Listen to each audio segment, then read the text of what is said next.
ആദരണരായ സഹോദരങ്ങളെ, സുഹൃത്തുക്കളെ, ഏവർക്കും കർത്താവായ യേശു ക്രിസ്തുവിൻ തിരുനാമത്തിൽ വന്ദനങ്ങൾ.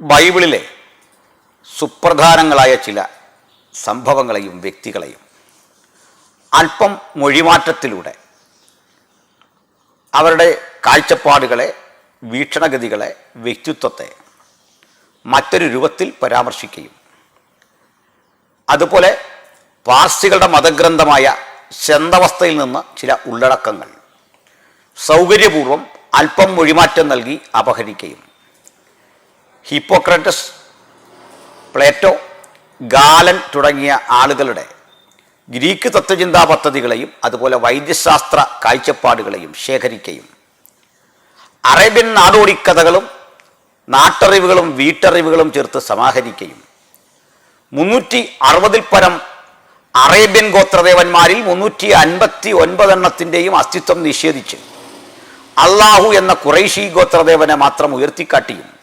രൂപവൽക്കരിക്കപ്പെട്ട ഖുർആന്റെ അവസരവാദപരമായ ചില നിലപാടുകൾ ഒന്ന് വിശകലനം ചെയ്യേണ്ട ആവശ്യകതയുണ്ട്. ഞങ്ങൾ ക്രൈസ്തവർ അന്യമതവിശ്വാസികളുടെ സ്വകാര്യതയിലേക്ക് നുഴഞ്ഞു കിടക്കുന്നവരല്ല.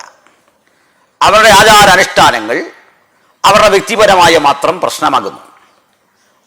അതുകൊണ്ട് തന്നെ ഈ ഘട്ടത്തിൽ ഞങ്ങൾ നിരന്തരമായി ഖുർആനെയും മുഹമ്മദിനെയും വിമർശിക്കാനുള്ള കാരണം മുഹമ്മദും ഖുർആനും പടച്ചുവിട്ട തെറ്റായ ജീവിത വീക്ഷണങ്ങളിൽ ആകൃഷ്ടരായിക്കൊണ്ട് നിരവധി ദാവാപ്രഭാഷകർ ബൈബിളിനെയും ഞങ്ങളുടെ വിശ്വാസ സത്യങ്ങളെയും അടിസ്ഥാനരഹിതമായി വിമർശിക്കുന്നു, ആക്ഷേപിക്കുന്നു, അവഹേളിക്കുന്നു എന്നതാണ്.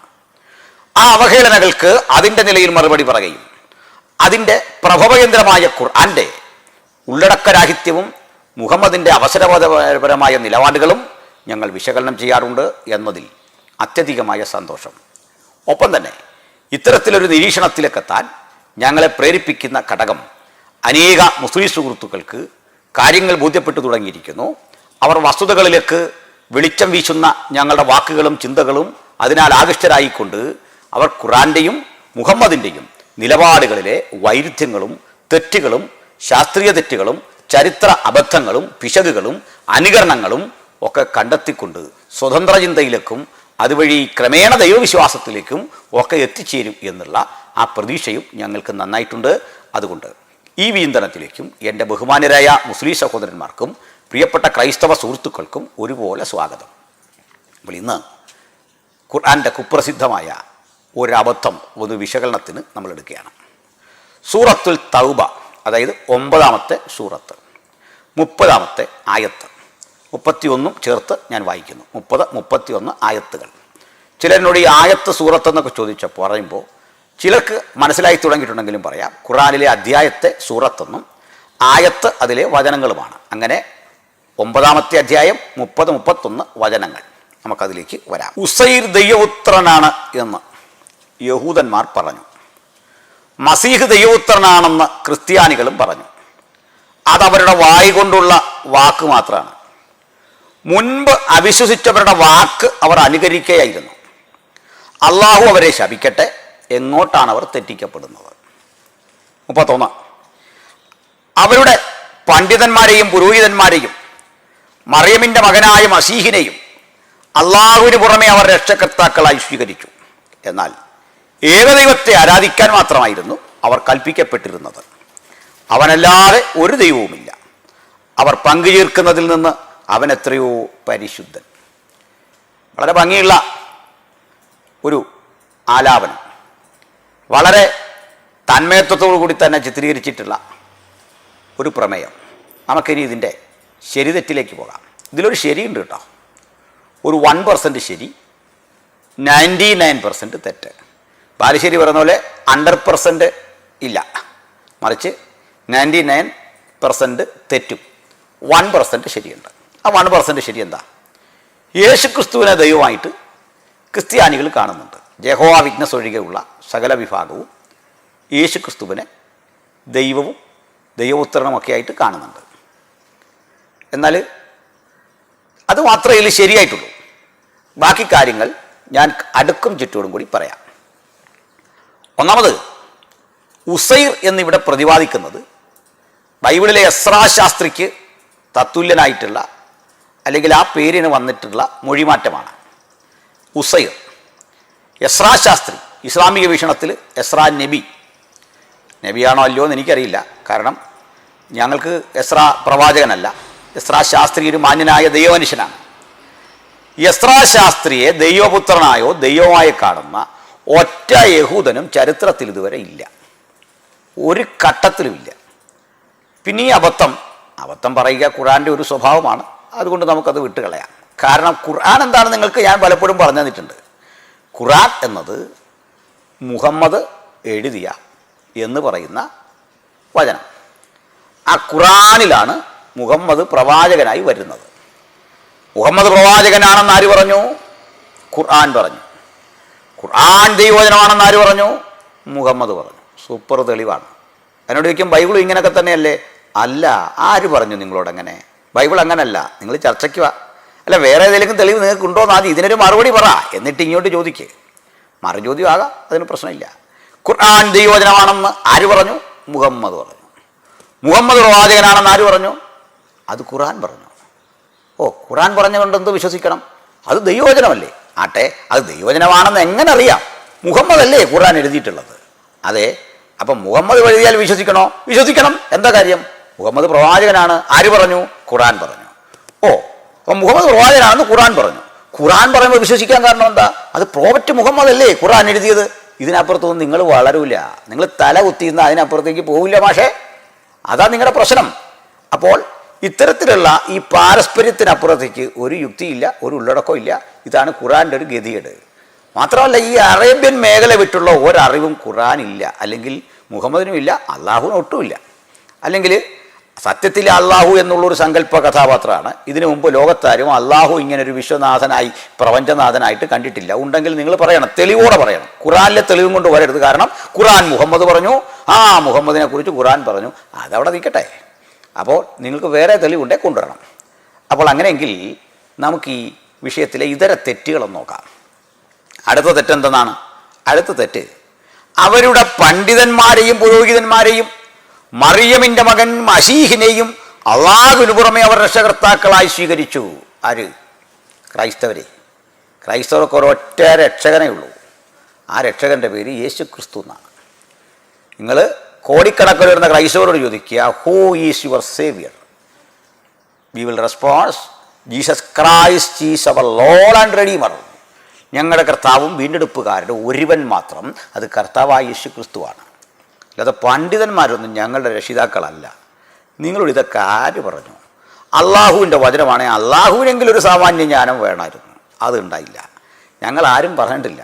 അടുത്തത്, അള്ളാഹുവിന് പുറമേ ഞങ്ങൾ പണ്ഡിതന്മാരെ. ആദ്യം മനസ്സിലാക്കുക, ഞങ്ങൾ അള്ളാഹുവിനെ സ്വീകരിച്ചിട്ടില്ല. പിന്നെ എങ്ങനെ അള്ളാഹുവിന് പുറമേ? ഞങ്ങൾ അള്ളാഹുവിന് പങ്കുകാരെ ചേർത്തുന്നാണ്. അള്ളാഹുവിന് പ്രത്യേകിച്ച് എന്തിന് പങ്കുകാർ? 3 പെൺമക്കളുണ്ട് അള്ളാഹുവിന്. അള്ളാഹുവിന് പ്രത്യേകിച്ച് വേറെ ഒന്നും ആരും പങ്കു ചേർക്കേണ്ട കാര്യമില്ല. അള്ളാഹുവിനൊപ്പം 359 ദേവന്മാർ വേറെയുണ്ട്, ദേവീദേവന്മാർ വേറെയുണ്ട്. അവരൊക്കെയാണ് പങ്കു ചേർന്ന് പോയത്. ആ അള്ളാഹുവിനെ ക്രൈസ്തവർ ആരാധിച്ചിട്ടില്ല. മറിച്ച് അറബി ബൈബിളിൽ അള്ളാഹു എന്നൊരു പേര് തെറ്റായി കടന്നുകൂടി ദൈവത്തെ വിവക്ഷിച്ചപ്പം അത് പരിശോധിക്കപ്പെടേണ്ടതും അത് അനിവാര്യമായതുമായിരുന്നില്ല. അതിൻ്റെ കാരണം ഞാൻ മുമ്പ് പറഞ്ഞിട്ടുണ്ട്. അത് ഇബിനു ഉൽ അസൽ ആണ് എന്നു പേരായ അറബി പണ്ഡിതനാണ്, മുസ്ലിമായ അറബി പണ്ഡിതനാണ്. അന്ത്യോക്യയിലെ അന്നത്തെ ബിഷപ്പിൻ്റെ നിർദ്ദേശപ്രകാരം, പാത്രിയാർക്കീസിൻ്റെ നിർദ്ദേശപ്രകാരം അറബി ബൈബിളിൻ്റെ പരിഭാഷയ്ക്ക് തയ്യാറായിട്ടുള്ള ആൾ. അപ്പോൾ അദ്ദേഹത്തിൻ്റെ മനസ്സിൽ ഈ ഏക ദൈവം പ്രപഞ്ചനാഥനായ അള്ളാഹു തന്നെയാണ് ഈ പഴയ നിയമത്തിലൊക്കെ പറയുന്ന യാഹുവെ അല്ലെങ്കിൽ ക്രൈസ്തവൻ ആരാധിച്ചു പോരുന്നൊരു തെറ്റിദ്ധാരണ വന്നതിൻ്റെ പേരിൽ വന്നതാണ്. ഇനിയുള്ള കാലഘട്ടത്തിൽ അതൊക്കെ തിരുത്താൻ വേണ്ടിയിട്ടും തയ്യാറെടുക്കണം. കാരണം അള്ളാഹു ഒരു ഖുറൈശി ദേവനാണ്. ഈ ഖുറൈശി ദേവനായ അള്ളാഹുവിനെ ഒരിക്കലും ഒറ്റ ക്രൈസ്തവനോ ഒറ്റ യഹൂദനോ അംഗീകരിച്ചിട്ടില്ല. അപ്പോൾ പിന്നെ നിങ്ങൾ എങ്ങനെ പറയുന്നത് അള്ളാഹുവിന് പുറമേ ഞങ്ങൾ ഇവരെയൊക്കെ പങ്കു ചേർത്തു? ഇനിയുമുണ്ട് തെറ്റ്. എന്നാൽ ഏകദൈവത്തെ ആരാധിക്കാൻ മാത്രമായിരുന്നു അവർ കൽപ്പിക്കപ്പെട്ടിരിക്കുന്നത്. അവനല്ലാതെ ഒരു ദൈവവുമില്ല. ആര്? അള്ളാഹു അല്ലാതെ. അള്ളാഹു അല്ലാതെ ഒത്തിരി ഉണ്ട് സാറേ. അറേബ്യൻ കാഴ്ചപ്പാടനുസരിച്ചുണ്ട്. നിങ്ങളുടെ തന്നെ ചരിത്ര പണ്ഡിതന്മാർ എഴുതി വെച്ചിരിക്കുന്ന കൃതികളുണ്ടല്ലോ, ആ കൃതികൾ എഴുതിയിട്ടുണ്ട് അള്ളാഹുവിന് പെൺമക്കൾ 3, അല്ലാത്ത, അൽ മനാത്ത, അൽ ഉസ എന്നൊക്കെ പേരുള്ള ദേവീ ദേവതമാർ നിങ്ങൾക്ക് ഇഷ്ടം പോലെ ഉണ്ടായിരുന്നു. അതുപോലെ തന്നെ അള്ളാഹു തന്നെ ആരാ? ഹുബാൽ എന്ന ചന്ദ്രദേവൻ രൂപം മാറി ഉണ്ടായതല്ലേ? അങ്ങനെയാണ് ചരിത്രം. മെസോപ്പൊട്ടേമിയക്കാരുടെ വാതുദേവന് ഒരല്പം മാറ്റം വരുത്തി ഉണ്ടാക്കിയ മിനുക്കിയെടുത്ത സാധനമാണ്. അപ്പോൾ അതുകൊണ്ട് ഇത്രയും പറയേണ്ടി വരുന്നത് ഇതിൽ പറയുന്ന തെറ്റും പിശകും ഒന്ന് ചൂണ്ടിക്കാണിക്കാനാണ്. ഇനി ഈ പറയപ്പെട്ട തെറ്റവിടെ നിൽക്കട്ടെ, വലിയൊരു വിഡ്ഢിത്തം കൂടി ഞാൻ നിങ്ങളെ പറഞ്ഞ് ബോധ്യപ്പെടുത്താം. അതിനുവേണ്ടി നമുക്ക് പോകേണ്ടത് 5-ാമത്തെ സൂറത്ത് അൽ-മാഇദ എന്ന ആ സൂറത്ത് 116-ാമത്തെ ആയത്ത്. അൽ-മാഇദ 116. അള്ളാഹു പറയുന്ന സന്ദർഭവും ശ്രദ്ധിക്കുക. മറിയമിൻ്റെ മകനായ ഈസ അള്ളാഹുവിന് പുറമെ എന്നെയും എൻ്റെ മാതാവിനെയും ദൈവങ്ങളാക്കിക്കൊള്ളുവീ എന്ന് നീയാണോ ജനങ്ങളോട് പറഞ്ഞത്? അദ്ദേഹം പറയും, നീ എത്ര പരിശുദ്ധൻ, എനിക്ക് പറയാൻ യാതൊരു അവകാശമില്ലാത്തത് ഞാൻ പറയാൻ പാടില്ലല്ലോ. ഞാനത് പറഞ്ഞിരുന്നെങ്കിൽ തീർച്ചയായും നീ അത് അറിഞ്ഞിരിക്കുമല്ലോ. എൻ്റെ മനസ്സിലുള്ളത് നീ അറിയും, നിൻ്റെ മനസ്സിലുള്ളത് ഞാൻ അറിയുകയുമില്ല.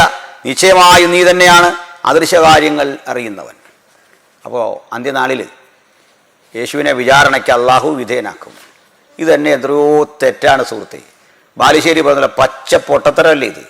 കാരണം അള്ളാഹു എന്ന ഒരു ശിലാദേവൻ, ഒരു ഗോത്രദേവൻ, യേശുക്രിസ്തു എന്ന മനുഷ്യൻ കണ്ടറിഞ്ഞ, അനുഭവിച്ച, മനുഷ്യൻ സംസാരിച്ച, പരസ്പരം ഇടപെട്ട, മൂകബിംബം ഒന്നും അല്ലാത്ത, വാതുദേവനല്ലാത്ത, ചന്ദ്രദേവനല്ലാത്ത നമ്മുടെ കർത്താവായ യേശുക്രിസ്തുവിനെ കേവലം അറേബ്യയിലെ ഖുറൈശികളുടെ ഗോത്രദേവൻ വിചാരണ ചെയ്യും എന്ന് പറയുന്നതോളം വിവരദോഷം വരേണ്ട. എന്നിട്ട് പറയും, നീ എല്ലാം അറിയുന്നവൻ. ആര്? അള്ളാഹു. യേശോ പറയുന്നതാണ്, നീ എല്ലാം അറിയുന്നവൻ, ഞങ്ങളുടെ മനസ്സെല്ലാം അറിയുന്നവൻ. നമ്മുടെ മനസ്സെല്ലാം അറിഞ്ഞിരുന്നെങ്കിൽ ഇത്രയും വിഡിത്ത് എഴുതി വെക്കുമോ? അള്ളാഹുവിന് അറിയാത്ത കാര്യങ്ങൾ ഏറെയുണ്ട്.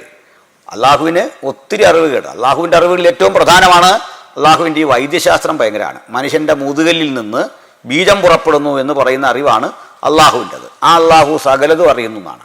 അതുകൊണ്ട് തന്നെയാണ് ബാലുശ്ശേരി അടുത്ത കാലത്ത് എന്നോട് ചോദിച്ചത്, സൂര്യന് കീഴെയുള്ള ഏത് കാര്യവും നിങ്ങൾ ചോദിക്കുക, ഖുർആൻ മറുപടി തരാമെന്ന് പറഞ്ഞു. ഞാനൊരു 10 ചോദ്യം ഇട്ട് കൊടുത്തു.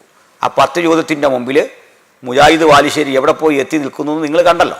അപ്പം നമ്മളതിലേക്കൊന്നും പോണ്ട. എന്നാൽ ഇവിടെ ഞാൻ ഇന്നത് രണ്ടും വായിച്ച് ഒരു വിശദീകരണത്തിന് വരാനൊരു കാരണമുണ്ട്. നമ്മുടെ മിസ്റ്റർ ബാലുശ്ശേരി തന്നെ അദ്ദേഹത്തിൻ്റെ ഒരു അടുത്ത കാലത്തിലെ വീഡിയോ, ആ വീഡിയോ എനിക്കുള്ളതല്ല മറുപടി, മറിച്ച് സെബാസ്റ്റ്യൻ മുന്നക്ക ഫിലിപ്പിനുള്ളതാണ്. സെബാസ്റ്റ്യനോട് പറയുകയാണ്, ദൈവം മരിച്ചു, ദൈവം ചിരിച്ചു, ദൈവം ദിനകൃത്യങ്ങൾ ചെയ്തു. ആരാണ്? കർത്താവായ യേശുക്രിസ്തു. യേശുക്രിസ്തുവിനെ കുറിച്ചുള്ള വികലമായ ഒരു ധാരണയും പഠിപ്പിക്കലും അദ്ദേഹം മുമ്പോട്ട് വച്ചിട്ട് പരിഹസിക്കുകയാണ്. സെബാസ്റ്റ്യനോടുള്ള ചോദ്യങ്ങളാണ്. അത് സെബാസ്റ്റ്യൻ പുന്നക്കൽ ഫിലിപ്പ് തൻ്റേതായ നിലയിൽ മറുപടി പറഞ്ഞിട്ടുണ്ടാകും. അതുകൊണ്ട് തന്നെ അതിനോട് ഞാനൊന്നും കോംപ്ലിമെൻ്റ് ചെയ്യാനല്ല വന്നത്, വ്യത്യസ്തമായ ചിലതൊന്ന് പറയാനാണ്. ഏതായാലും പ്രിയപ്പെട്ട സുഹൃത്ത് അറിയേണ്ടത്, ഈ കാര്യത്തിൽ സെബാസ്റ്റ്യൻ പുന്നക്കൽ ഫിലിപ്പിനോ അനിൽക്കുടത്തോട്ടത്തിനോ വ്യത്യസ്ത അഭിപ്രായം ഇല്ല. കാരണം യേശു ജഡം ധരിച്ച് ഇവിടെ വന്നു എന്ന കാര്യം രണ്ടുപേർക്ക് അഭിപ്രായ വ്യത്യാസം ഇല്ലാത്ത കാര്യമാണ്. മറ്റൊന്നുകൂടി, ഈ സെബാസ്റ്റ്യൻ പുന്നക്കൽ ഫിലിപ്പോ അനിൽക്കുടത്തോടും തമ്മിലുള്ള അഭിപ്രായ വ്യത്യാസത്തിൻ്റെ പെർസെൻറ്റേജ് എടുത്താൽ ഒരു 3% കൂടുതൽ കാണൂല. മനസ്സിലാക്കിക്കൊള്ളണം. അനിലയ്യപ്പനുമായിട്ടും അനിൽക്കുടത്തോട്ടത്തിന് അഭിപ്രായ വ്യത്യാസമുണ്ട്. അത് 0.5% പോലും ഇല്ല. അത്രേ ഉള്ളൂ. തിരിച്ച് ഇങ്ങോട്ട് കാണത്തുള്ളൂ. അല്ലെങ്കിൽ അവർ വ്യത്യസ്തമായിട്ട് പറയട്ടെ. അവരോട് നിങ്ങൾ ചോദിക്കും, നിങ്ങൾ തമ്മിൽ അഭിപ്രായ വ്യത്യാസം. അത് വ്യാഖ്യാനങ്ങളിലെ നേരിയ ഒരു പ്രശ്നത്തിലാണ്. അപ്പോൾ അത് ഞങ്ങൾക്ക് ഞങ്ങളുടേതായ ഡയലോഗുകളുണ്ട്, ഞങ്ങൾക്ക് ഞങ്ങളുടേതായ ഡിബേറ്റുകളുണ്ട്. പക്ഷേ അതിൽ വിയോജിപ്പുകളെക്കാൾ യോജിപ്പിൻ്റെ തലം വളരെ ശക്തമാണ്. അത് നിങ്ങൾക്ക് പ്രകടമായിട്ട് മനസ്സിലാകുന്നുണ്ടാകും. അതുകൊണ്ട് ഞാൻ ആ വഴി പോകുന്നില്ല. അവർ അവരുടേതായ നിലയിൽ ചെയ്യുന്നുണ്ട്. ജെറി തോമസ് അദ്ദേഹത്തിൻ്റെ രീതിയിൽ ചെയ്യുന്നുണ്ട്. നിരവധി പേര്, ഇപ്പോൾ ചില കത്തോലിക്ക പുരോഹിതന്മാർ വളരെ സന്തോഷഭരിതരായിട്ടും ആവേശഭരിതരായിട്ടും പ്രതികരിക്കാൻ തയ്യാറായിട്ടുണ്ട്. പ്രതികരണം എല്ലാ മണ്ഡലങ്ങളിൽ നിന്നും വരുന്നു. ചില ചെറുപ്പക്കാർ, കുട്ടികൾ പോലും പ്രതികരിച്ചു തുടങ്ങിയിട്ടുണ്ട്. കാരണം ഇവർക്കൊക്കെ ഇപ്പോഴാണ് മനസ്സിലായത് ഈ ഖുർആനൊന്നും വലിയ ഉള്ളടക്കമൊന്നും ഇല്ലെന്നും മുഹമ്മദ് വലിയ പുലിയാണെന്നും വലിയ സംഭവമാണെന്നും ഒക്കെ ഈ ദാവപ്രഭാഷക സ്റ്റേജിൽ നിന്ന് തട്ടിവിടുന്നതൊന്നും അല്ലെന്നും യഥാർത്ഥത്തിലുള്ളൊരു മുസ്ലിമിനെ ഞങ്ങളിപ്പോൾ പരിചയപ്പെടുത്തിയിട്ടുണ്ട്. Who is Muhammad. എനിക്കതിൽ വലിയ സന്തോഷമുണ്ട്. മുഹമ്മദ് എന്ന മനുഷ്യനെ ശരിയായ അളവിൽ ഞങ്ങളാണ് സമൂഹത്തിന് പകർന്നു കൊടുക്കുന്നത്. ഖുർആനിലും അതുപോലെ ഹദീസിലും ഇസ്ലാമിക ചരിത്രത്തിലുമുള്ള മുഹമ്മദ് ആരെന്നറിയാൻ ഞങ്ങളോട് ചോദിച്ചാൽ മതി, ഞങ്ങൾ വ്യക്തമായി തരാം. ഞങ്ങൾ കൂട്ടിച്ചേർക്കില്ല, ഞങ്ങൾ അനാവശ്യം പറയില്ല. ഖുർആനിൽ ഉള്ളത് അതുപോലെ പറയും, ഹദീസിലുള്ളത് അതുപോലെ പറയും. ഞങ്ങൾ കർമ്മശാസ്ത്രങ്ങൾ പഠിപ്പിച്ച ആ ചിന്താധാരയിൽ അവിടെ പറയുന്നതെന്തോ അത് അതുപോലെ പറഞ്ഞു ഒരു മുഹമ്മദിനെ ഞങ്ങൾ പരിചയപ്പെടുത്താം. വളരെ വ്യക്തമായിട്ട്, വ്യാഖ്യാനമില്ലാതെ, വെളുപ്പിക്കലില്ലാതെ, സോപ്പിടലില്ലാതെ വളരെ കൃത്യമായിട്ട് ഞങ്ങൾ മുഹമ്മദിനെ കുറിച്ച് പഠിപ്പിച്ചപ്പോൾ മുസ്ലിങ്ങൾക്ക് ബോധമായി. പാവപ്പെട്ട മദ്രസാ വിദ്യാർത്ഥികൾക്ക് വസ്തുതയായി. അതുകൊണ്ട് ആ ക്ലബ് ഹൗസിലൊക്കെ അവർ കരയുകയാണ്, വല്ലാതെ വിഷമിക്കുകയാണ്, വിളിപ്പിച്ചൊരു പരുവാകുകയാണ്. അപ്പോൾ അത് ഞങ്ങളുടെ വിജയമായിട്ട് ഞങ്ങൾ കരുതുന്നു. ഞങ്ങളുടെ വിജയമല്ല, അത് ഇസ്ലാമിക സമൂഹത്തിൻ്റെ കൂടി വിജയമാണ്. കാരണം നിഷ്കളങ്കരായ ധാരാളം ആളുകൾ, നല്ലവരായ മുസ്ലിം സമൂഹത്തിന് ബോധ്യം വരണം ആരാണ് മുഹമ്മദ്, അവർക്ക് ബോധ്യം വരണം എന്താണ് ഖുർആൻ, അത് എന്ത് സന്ദേശമാണ് നൽകുന്നത്. അത് ദാവാക്കാരൻ സ്റ്റേജിൽ നിന്ന് അടിച്ചുവിടുന്ന അത്തരം കീർവാണങ്ങളല്ല ശരിയായ മുഹമ്മദെന്നും ശരിയായ ഖുർആനെന്നും അവർക്ക് മനസ്സിലാക്കണം. ഇതുപോലെ വ്യാഖ്യാനിച്ച് മുഹമ്മദിനെ വെള്ളപൂശി വലിയവനാക്കിയതുപോലെ, വ്യാഖ്യാനിച്ച് ഖുർആനെ ഏറ്റവും മഹൽ കൃതിയാക്കിയതുപോലെ, വിപരീത ദിശയിൽ യേശുക്രിസ്തു ഒരു മനുഷ്യനാണ്. മനുഷ്യനായ യേശുക്രിസ്തുവിന് അദ്ദേഹം ചിരിച്ചു, കരഞ്ഞു, ദിനകൃത്യങ്ങൾ ചെയ്തു, ആഹാരം കഴിച്ചു എന്നൊക്കെയുള്ള പരാമർശം എടുത്തിട്ട് ഇത് ദൈവമാണോ, ദൈവമാണെങ്കിൽ ഇതൊക്കെ ചെയ്യുമോ, ഇതാണ് ചോദ്യം. അപ്പോൾ ഞങ്ങൾ യേശുക്രിസ്തുവിനെ കുറിച്ച് പ്രത്യേകിച്ചൊരു സിദ്ധാന്തവും മെനഞ്ഞിട്ടില്ല. ഞങ്ങളായിട്ട് യേശുക്രിസ്തുവിന് പ്രത്യേകിച്ച് ഒരു ഭാവവും കൊടുത്തിട്ടില്ല. കൊടുത്താൽ ഏൽക്കില്ല, അതിന് സെബാസ്റ്റ്യനൊന്നും കഴിയില്ല, അതിന് കൊടുത്തോടത്തിന് കഴിയില്ല. ഞാനിരുന്നു കൊണ്ട് കുറേ കാര്യങ്ങൾ യേശുക്രിസ്തുവിന് എൻ്റെ വ്യാഖ്യാനങ്ങളെല്ലാം പടച്ചു വിട്ടാൽ വിജയിക്കില്ല. സെബാസ്റ്റ്യനെയോ അനിൽ കൊടുത്തോട്ടത്തെയോ ആ സമൂഹം പോലും അംഗീകരിക്കില്ല അങ്ങനെ വന്നാൽ. പക്ഷേ എന്തുകൊണ്ട് ഞങ്ങളുടെ സമൂഹം ഞങ്ങളെ സ്വീകരിക്കുന്നു ചോദിച്ചാൽ, ഞങ്ങൾ യേശുക്രിസ്തുവിനെ കുറിച്ച് പഠിപ്പിക്കുന്ന കാര്യത്തിൽ അത്തരം വൈകല്യമില്ല. അതാണ് വസ്തുതാപരം. അതുകൊണ്ട് കേൾക്കുക, യേശുക്രിസ്തുവിൻ്റെ ഹൈപ്പോസ്റ്റാറ്റിക് നേച്ചർ, അതായത് യേശുക്രിസ്തുവിൽ ദൈവത്തിൻ്റെ സമ്പൂർണ്ണ ഭാവവും മനുഷ്യൻ്റെ സമ്പൂർണ്ണ ഭാവവും ഒരുപോലെ അന്തർലീനമായിരിക്കുന്നു. ഇതിൽ ദൈവഭാവം ചർച്ചയ്ക്കെടുക്കുമ്പോൾ നിങ്ങൾ മനുഷ്യഭാവം ചർച്ചയ്ക്ക് കൊണ്ടുവരും, മനുഷ്യഭാവം ചർച്ചയ്ക്കെടുക്കുമ്പോൾ നിങ്ങൾ ദൈവഭാവം ചർച്ചയ്ക്ക് കൊണ്ടുവരും. ഞങ്ങൾക്ക് സന്തോഷമേ ഉള്ളൂ. കാരണം നിങ്ങളത് പരോക്ഷമായിട്ടെങ്കിലും അംഗീകരിക്കുകയാണ് അതുവഴി.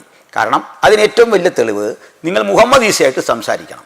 ഈസയുമായി സംസാരിക്കുമ്പോൾ ട്രിനിറ്റി വിശ്വസിക്കുന്ന ആളുകളുടെ അരികിൽ ചെന്നിട്ട് വണ്ണസ്സാണ് വളരെ ഭംഗിയായിട്ട് ഈസ അവതരിപ്പിച്ചിട്ട് അത് കൊണ്ടുവരും. ഇനി വണ്ണസ് സംസാരിക്കുന്ന സെബാസ്റ്റ്യൻ്റെ അടുത്ത് ചെന്നിട്ട് തൃത്വമാണ് പറയാൻ ശ്രമിക്കുന്നത്. ഒരിക്കൽ ഞാനിത് കണ്ടുപിടിച്ച് പോസ്റ്റ് ഇട്ടതാണ്, ഈസയുടെ തന്ത്രം. അപ്പോൾ ഏതായാലും അതൊന്നും അത്ര കണ്ട് വിജയിച്ചില്ല. പണ്ടൊക്കെ കുറേ വിജയിച്ചു കേട്ടോ. ഈസ എന്തോ വലിയ സംഭവമൊക്കെ കണ്ടുപിടിച്ചു എന്നുള്ള നിലയിൽ ദാവാക്കാർ കൊണ്ടു നടന്നു. ഇപ്പോൾ ഈസ എന്നൊരാൾ പറഞ്ഞു വിടുന്ന കാര്യം കേൾക്കാൻ എത്ര പേരുണ്ടെന്നൊക്കെ നിങ്ങൾ കണ്ടുപിടിച്ചാൽ മതി. ശരി, അപ്പോൾ നമുക്ക് ഇപ്പോൾ പറഞ്ഞതിലേക്ക് വരാം. ബാലുശ്ശേരി സാഹിബേ, യേശുക്രിസ്തുവിനെ കുറിച്ച് നിങ്ങൾ പറഞ്ഞ ചില കാര്യങ്ങളിലേക്ക് ഞാനൊന്ന് വരാം. യേശുക്രിസ്തു ആരാണെന്നാണ് നിങ്ങളുടെ വിചാരം? യേശുക്രിസ്തു മനുഷ്യനാണെന്ന് നിങ്ങൾ പറഞ്ഞാൽ ഞങ്ങളും പറയും മനുഷ്യൻ. വെറും മനുഷ്യനല്ല, സമ്പൂർണ്ണ മനുഷ്യൻ. സമ്പൂർണ്ണ മനുഷ്യനെന്ന് മാത്രമല്ല, യേശുക്രിസ്തുവിൻ്റെ ആ മനുഷ്യത്വത്തിൻ്റെ സമ്പൂർണ്ണതയോളം ഉയരാൻ കെൽപ്പുള്ള ഒരുത്തനും ലോക ചരിത്രത്തിലില്ല. ഇസ്ലാമിക ചരിത്രത്തിൽ പണ്ടേ ഇല്ല. ഉണ്ടെങ്കിൽ പറയൂ, ദാണ്ട് ഈ ആള് യേശുക്രിസ്തുമായി തുലനം ചെയ്താൽ ഏകദേശം ഒന്ന് അടുത്ത് വരും എന്ന് പറയാൻ കഴിയുന്ന ഒരാൾ നിങ്ങൾ കൊണ്ടുവരാൻ പോകുന്ന പുള്ളി എനിക്കറിയാം. നിങ്ങൾ ചിരിപ്പിക്കരുത് ദയവീത്. നിങ്ങൾ യേശുക്രിസ്തുവായിട്ട് തുലനം ചെയ്യാൻ വേണ്ടിയിട്ട് അണിയിച്ചൊരുക്കി, അഖിലാണ്ട മണ്ഡലം അണിയിച്ചൊരുക്കി എന്നൊക്കെ പാടുന്ന പോലെ അണിയിച്ചൊരുക്കി കൊണ്ടുവരാൻ പോകുന്ന പുള്ളിയുടെ സംഭവം ഞങ്ങളങ്ങോട്ട് തട്ടിവിട്ട് കഴിഞ്ഞാൽ നിങ്ങൾ കരയും. കരഞ്ഞ് ഒരു പരുവാകും. അതാ സ്ഥിതി. അതായത് ബാലുശ്ശേരിയുടെ കണ്ടമിടറി അങ്ങനെ സംസാരിക്കുന്നത് എനിക്കെല്ലാം ചെറിയ ദുഃഖം തോന്നി. കാരണം വളരെ ഊർജ്ജസ്വലനായിട്ട് അമ്പലപ്പറമ്പുകളിലൊക്കെ പ്രസംഗിച്ച് വളരെ ആധികാരികമായി വളരെ ആവേശഭരിതനായി പ്രസംഗിച്ചുകൊണ്ടിരുന്ന ബാലുശ്ശേരിയുടെ കണ്ടമിടറി കണ്ണ് നിറയാൻ തുടങ്ങി. അദ്ദേഹം നിയന്ത്രണം വിടാൻ തുടങ്ങി. നിയന്ത്രണം വിട്ട് അവസാനം പറഞ്ഞു, ജബ്ബാർ മാഷിനെ അൽക്കൊടുത്തോട്ടത്തിൻ്റെ മകളെ കൊണ്ട് എൻ്റെ ബാലുശ്ശേരി മാഷെ നിങ്ങളോർത്തത് ഞാൻ ഇബ്രാഹിക്കായ എന്നാണ് ഓർത്തത്. അങ്ങനെയാണെന്നാണോ നിങ്ങൾ ഓർത്തത്?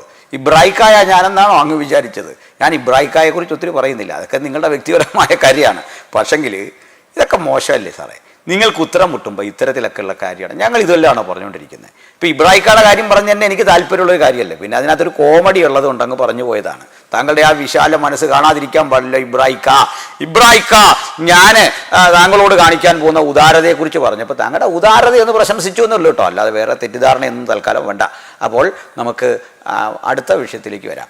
അപ്പം മാഷി മനസ്സിലാക്കിക്കോ, ആരാണ് കർത്താവായ യേശു ക്രിസ്തു? മനുഷ്യനാണ് നിങ്ങൾ പറഞ്ഞു, ഒരു പ്രശ്നവും ഞങ്ങൾക്കില്ല.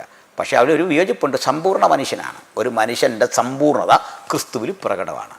അതായത് ദൈവം എന്തായിരിക്കണമോ എന്ന് മനുഷ്യന് പ്രാപ്യമാകുന്ന വിധത്തിൽ, മനുഷ്യൻ ഉൾക്കൊള്ളാൻ കഴിയുന്ന വിധത്തിൽ ദൈവം എന്തായിരിക്കണമോ അത് ഞങ്ങൾ ക്രിസ്തുവിൽ കണ്ടിട്ടുണ്ട്. അത് ബൈബിൾ ക്രിസ്തുവിൽ കണ്ടിട്ടുണ്ട്.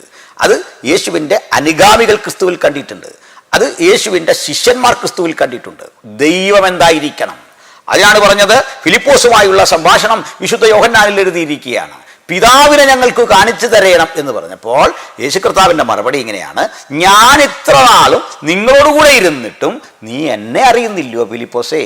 നിന്റെ കൂടെ ഞാനുണ്ടായിരുന്നു. എന്നെ കണ്ടവൻ പിതാവിനെ കണ്ടിരിക്കുന്നു. അപ്പോൾ യേശുക്രിസ്തുവിലൂടെ ഞങ്ങൾ പിതാവിനെ കാണാറുണ്ട്. യേശുക്രിസ്തുവിലൂടെ ഞങ്ങൾ പിതാവിനോട് പ്രാർത്ഥിക്കാറുണ്ട്. കാരണം ദൈവത്തെ ആരും ഒരു നാളും കണ്ടിട്ടില്ല, മനുഷ്യരാരും കണ്ടിട്ടില്ലാത്തവൻ, കാണാൻ കഴിയാത്തവൻ, അടുത്തുകൂടാത്ത വെളിച്ചത്തിൽ വസിക്കുന്നവൻ, ഉന്നതൻ, ഉയർന്നിരിക്കുന്നവൻ, ശാശ്വതവാസി, സർവോപരി ഗതിഭേദങ്ങളുടെ ആച്ഛാദനമില്ലാത്ത മഹാദൈവം. ആ ദൈവത്തെ മനുഷ്യൻ കണ്ടു എന്നുള്ളതൊക്കെ തന്നെ മനുഷ്യൻ്റെ പരിമിതിക്കുള്ളിൽ അവനെ അല്പം കൂടി വെളിപ്പാടിൻ്റെ രംഗത്ത് കുറെ കൂടി സജ്ജനാക്കി മാറ്റിക്കൊണ്ട് ദൈവസാന്നിധ്യം അനുഭവിച്ചു, ദൈവത്തെക്കുറിച്ച് ബോധ്യപ്പെട്ടു എന്നുള്ളതാണ് ആ ചിന്ത. ഇനി യേശുക്രിസ്തുവിലേക്ക് വന്നാലോ, ദൈവരൂപത്തിലിരുന്നവൻ ദൈവത്തോടുള്ള സമത്വം മുറുകെ പിടിക്കണമെന്ന് വിചാരിക്കാതെ ദാസ്യരൂപമെടുത്തു, വേഷത്തിൽ മനുഷ്യനായി വിളങ്ങി. ആ വ്യക്തിത്വത്തെയാണ് ഞങ്ങൾ നിങ്ങൾക്ക് പരിചയപ്പെടുത്തുന്നത്. അതുകൊണ്ട് ദൈവരൂപത്തിലിരുന്നതും ദൈവത്തോടുള്ള സമത്വം മുറുകെ പിടിക്കണമെന്ന് വിചാരിക്കാതിരുന്നതും ദാസ്യരൂപമെടുത്ത അവിടെ മുതലുള്ള ഒരു കാര്യം പറഞ്ഞാൽ, യേശുക്രിസ്തുവിൽ ഞങ്ങൾക്ക് പ്രവാചകനെ കാണാം. തീർച്ചയായിട്ടും യേശുവിൽ പ്രവാചകനുണ്ട്, തീർച്ചയായിട്ടും യേശുക്രിസ്തുവിൽ മനുഷ്യനുണ്ട്, യേശുക്രിസ്തുവിൽ രാജാവുണ്ട്, യേശുക്രിസ്തുവിൽ പുരോഹിതനുണ്ട്. അത് ഞാൻ താങ്കൾക്ക് നന്നായി വിശദീകരിച്ചു തരാം. ഇനി ഇത് പറഞ്ഞേ നിങ്ങൾ കണ്ണിക്കാൻ വരാവുള്ളൂ. നിങ്ങൾ വീഡിയോ കാണാറില്ല, ആരെങ്കിലുമൊക്കെ മുറിച്ചൊരുന്ന് ക്ലിപ്പ് വെച്ചാൽ സംസാരിക്കുന്നത്, പിന്നെയും പറയും മറുപടി വന്നില്ല, മറുപടി വന്നു. എന്താ സുഹൃത്തെ ഇതൊക്കെ? ഒരു വിമർശനത്തിന് പോകുമ്പോഴെങ്കിലും നിങ്ങൾ കാര്യങ്ങളൊന്ന് ഗ്രഹിക്കണ്ടേ? ഞങ്ങൾക്ക് നിങ്ങളുടെ വീഡിയോ കണ്ടിട്ടായിരിക്കുന്നത്. ഞാൻ താങ്കളുടെ വീഡിയോ സ്ഥിരം കാണാണ്ട്, എനിക്ക് വലിയ ഇഷ്ടമാണ് അത് കാണുന്നത്. കാരണം താങ്കളുടെ ഇപ്പോൾ ആ കണ്ണീരൊക്കെ ഒത്തിരി കുറഞ്ഞിട്ടുണ്ട് കേട്ടോ, താങ്കളുടെ ഇടർച്ചയൊക്കെ താങ്കൾക്ക് ഒത്തിരി പുരോഗതിയായിട്ടുണ്ട്. നമ്മൾ നിങ്ങളുടെ ടോക്ക് കുറഞ്ഞപ്പോഴേക്ക് താങ്കളുടെ കണ്ണീര് ഒത്തിരി കുറഞ്ഞിട്ടുണ്ട്. താങ്കളുടെ ഒരു പുതിയ തന്ത്രമുണ്ട്. ഞാൻ നല്ലൊരു രീതിയിൽ താങ്കൾക്ക് മറുപടി തരുമ്പോഴേക്ക് താങ്കൾ സെബാസ്റ്റ്യൻ്റെ അടുത്തോട്ട് പോകും, സെബാസ്റ്റ്യൻ അവിടുന്ന് ഇങ്ങോട്ട് വിടും, ഞാൻ ഇവിടുന്ന് അങ്ങോട്ട് വിടും. മനസ്സിലായില്ലേ? താങ്കളുടെ ഒരു ഗതി. ഫുട്ബോൾ പോലെ താങ്കൾ അങ്ങോട്ടും ഇങ്ങോട്ടും പോകണോ? 2 ഗോൾ വലയത്തിനകത്ത് കയറി അടികൊണ്ട് ഒരു പരുവായില്ലേ എൻ്റെ ബാലുശ്ശേരി മാഷേ. അപ്പോൾ താങ്കൾ യേശുക്രിസ്തുവിനെ കുറിച്ച് ചോദിച്ചുകൊണ്ട് പറയാണ്, ഈ യേശുക്രിസ്തു ദൈവത്തിൻ്റെ സമ്പൂർണ്ണഭാവം, മനുഷ്യൻ്റെ സമ്പൂർണ്ണഭാവം. അപ്പം നിങ്ങൾ സാധാരണ ഉപയോഗിക്കുന്ന ചില കാര്യങ്ങൾ തന്നെയാണ് പറയുന്നത്. നിങ്ങൾ ആ പറയുന്ന കാര്യങ്ങളെല്ലാം ചേർന്നാണ് പറയുന്നത് കേട്ടോ, കൂടുതൽ കണ്ണനോ ഇല്ല അതിൽ. കാരണം അത് യേശുക്രിസ്തുവിനെ ഒരിക്കൽ ഒരാൾ വിളിച്ചു, നല്ലവനായ ഗുരു. ഇപ്പോൾ യേശു പറഞ്ഞു എന്നെ അങ്ങനെ വിളിക്കരുത്. അതെന്ത്? നല്ലവനാരുമില്ല, നല്ലവനൊരുവനേ ഉള്ളൂ, അത് ദൈവമാണ്. അയാളങ്ങ് പോയി. മറ്റൊരിക്കൽ നിക്കോദിമോസ് വന്നിട്ട് പറഞ്ഞു, ഗുരു നീ ദൈവത്തിൻ്റെ അടുക്കൽ നിന്ന് ഉപദേഷ്ടാവായി വന്നിരിക്കുന്നു എന്ന് ഞങ്ങൾ ഉറച്ചിരിക്കുന്നു. എത്രയോ നല്ല ഒരു പരാമർശം, ഇത്രയും പുകഴ്ത്തിയ ഒരു രംഗമുണ്ടോ? ഇത് മുഹമ്മദിനോടാ പറഞ്ഞെങ്കിൽ അപ്പോഴേ ഒരു മിമ്പറിൽ കയറ്റി നിർത്തി അവനെ കൊണ്ട് പറയണം, ഒന്നുകൂടെ പറഞ്ഞു. അങ്ങനെ പാട്ട് പാടിച്ച് കൂലി കൊടുത്ത് എതിരെ പറഞ്ഞവൻ്റെ തലയെറുത്ത കക്ഷിയാണ്. തന്നെ പുകഴ്ത്തി അടിക്കുന്ന കേൾക്കുന്ന മുഹമ്മദിന് ഭയങ്കര സന്തോഷമായിരുന്നു. യേശുക്രിസ്തു അങ്ങനല്ല, ഈ പുകഴ്ത്താൻ വരുന്നതിനോട് പറയും വേണ്ട. ദുരാത്മാവ് ബാധിച്ചവൻ വിളിക്കുന്നത് പറഞ്ഞു, യേശുവേ മഹോന്നതനായ ദൈവപുത്ര, എനിക്ക് നിനക്കും തമ്മിലെന്ത്? മിണ്ടരുത്, പോകോളാൻ പറഞ്ഞു. അപ്പം തന്നെ പുകഴ്ത്താൻ ആര് വന്നാലും യേശു അക്സെപ്റ്റ് ചെയ്യാറില്ല, സ്വീകരിച്ചിട്ടേ ഇല്ല. ഈ പുകഴ്ത്തി പറയുന്ന കേട്ടോ. എന്നാൽ യേശു എല്ലായ്പ്പോഴും ഇഷ്ടപ്പെട്ടത് തൻ്റെ മനുഷ്യത്വം വെളിപ്പെടുത്താനാണ്. Humanity, to reveal his humanity. God manifested in flesh and he wanted to reveal his humanity. തൻ്റെ ഹ്യൂമാനിറ്റി റിവീൽ ചെയ്യണം, മനുഷ്യത്വം വെളിപ്പെടുത്തണം, ദൈവത്തിൻ്റെ മനുഷ്യത്വം വെളിപ്പെടുത്തണം. God's own manifestation to the mankind. മനുഷ്യരാശിക്ക് മുമ്പിൽ ദൈവത്തിൻ്റെ മാനിഫെസ്റ്റേഷൻ അതിന് വന്നാണ്. അപ്പോൾ എപ്പോഴും താൻ പറയും മനുഷ്യൻ മനുഷ്യൻ മനുഷ്യൻ. അതിന് നല്ലൊരു പരാമർശം ഞാൻ താങ്കൾക്ക് കാട്ടിത്തരാം. അതിന് കാരണമുണ്ട്. യേശുക്രിസ്തു എന്തുകൊണ്ടാണ് ഈ ദൈവത്വത്തിന് എംഫസൈസ് ചെയ്യാതെ മനുഷ്യത്വത്തിന് പ്രാധാന്യം കൊടുത്തത്? ഞങ്ങൾ യേശുവിൻ്റെ മനുഷ്യത്വത്തിനാണ് പ്രാധാന്യം കൊടുക്കുന്നത്, അത് താങ്കൾക്കറിയില്ലേ? യേശുവിൻ്റെ മനുഷ്യത്വത്തിനാണ് ഞങ്ങൾ പ്രാധാന്യം കൊടുത്ത് പ്രസംഗിക്കുന്നത്. ഒരു സംശയം അക്കാര്യത്തിൽ വേണ്ട. ദൈവത്വം നിഷേധിക്കാറില്ല, അവൻ്റെ മനുഷ്യത്വത്തിന് ഊന്നൽ കൊടുത്താണ് ക്രൈസ്തവൻ പ്രസംഗിക്കുന്നത്. കാരണം മനുഷ്യത്വത്തിലാണ് അവൻ്റെ ക്രൂശീകരണം. ആ മനുഷ്യത്വമാണ് ഞങ്ങളുടെ പ്രസംഗത്തിൻ്റെ ആധാരം. കാരണം ജഡമെടുത്തു വന്നു, അതാ ഗോസ്പൽ. ലോഗോസ് എൻസാർക്കേ ചെയ്തു, അതായത് വചനം ജഡമായി. ആദിയിൽ വചനമുണ്ടായിരുന്നു, വചനം ദൈവമായിരുന്നു, വചനം ദൈവത്തോടു കൂടെയായിരുന്നു. വചനം ലോഗോസ് എൻസാർക്കേ, സാർക്കേ ജഡത്തിലേക്ക് പ്രവേശിച്ചു. വചനത്തിൻ്റെ ജഡപ്രവേശം, വചനത്തിൻ്റെ ജഡധാരണം, വചനത്തിൻ്റെ ജഡ മാനിഫെസ്റ്റേഷൻ. ഇതാണ് ബൈബിളിൻ്റെ യേശുക്രിസ്തുവിനെ കുറിച്ചുള്ള നിലപാട്. ഇനി ശ്രദ്ധിക്കാം, എന്തിനാണെന്നറിയേണ്ടത്. പറയാം. പ്രിയപ്പെട്ട സുഹൃത്തേ, ബൈബിളിലൊരു പരാമർശമുണ്ട്. സ്ത്രീയുടെ സന്തതി സർപ്പത്തിൻ്റെ തല തകർക്കും. മനുഷ്യരാശിയെ വഞ്ചിച്ച സർപ്പം എന്നത് സാത്താന്യ ശക്തിയാണ്. ആ ഈവിളിനെ തകർത്തുകൊണ്ട് ദുരാത്മാക്കളുടെ ആധിപത്യം അവസാനിപ്പിച്ച് തൻ്റെ മരണത്താൽ ഈ പാവത്തിൻ്റെ വിഷബാധ നീക്കി യേശു സൃഷ്ടിക്കുന്ന നവലോകമാണ് ക്രിസ്ത്യാനിത്വത്തിൻ്റെ പ്രഭാഷണ വിഷയം, അല്ലെങ്കിൽ ദൈവരാജ്യം.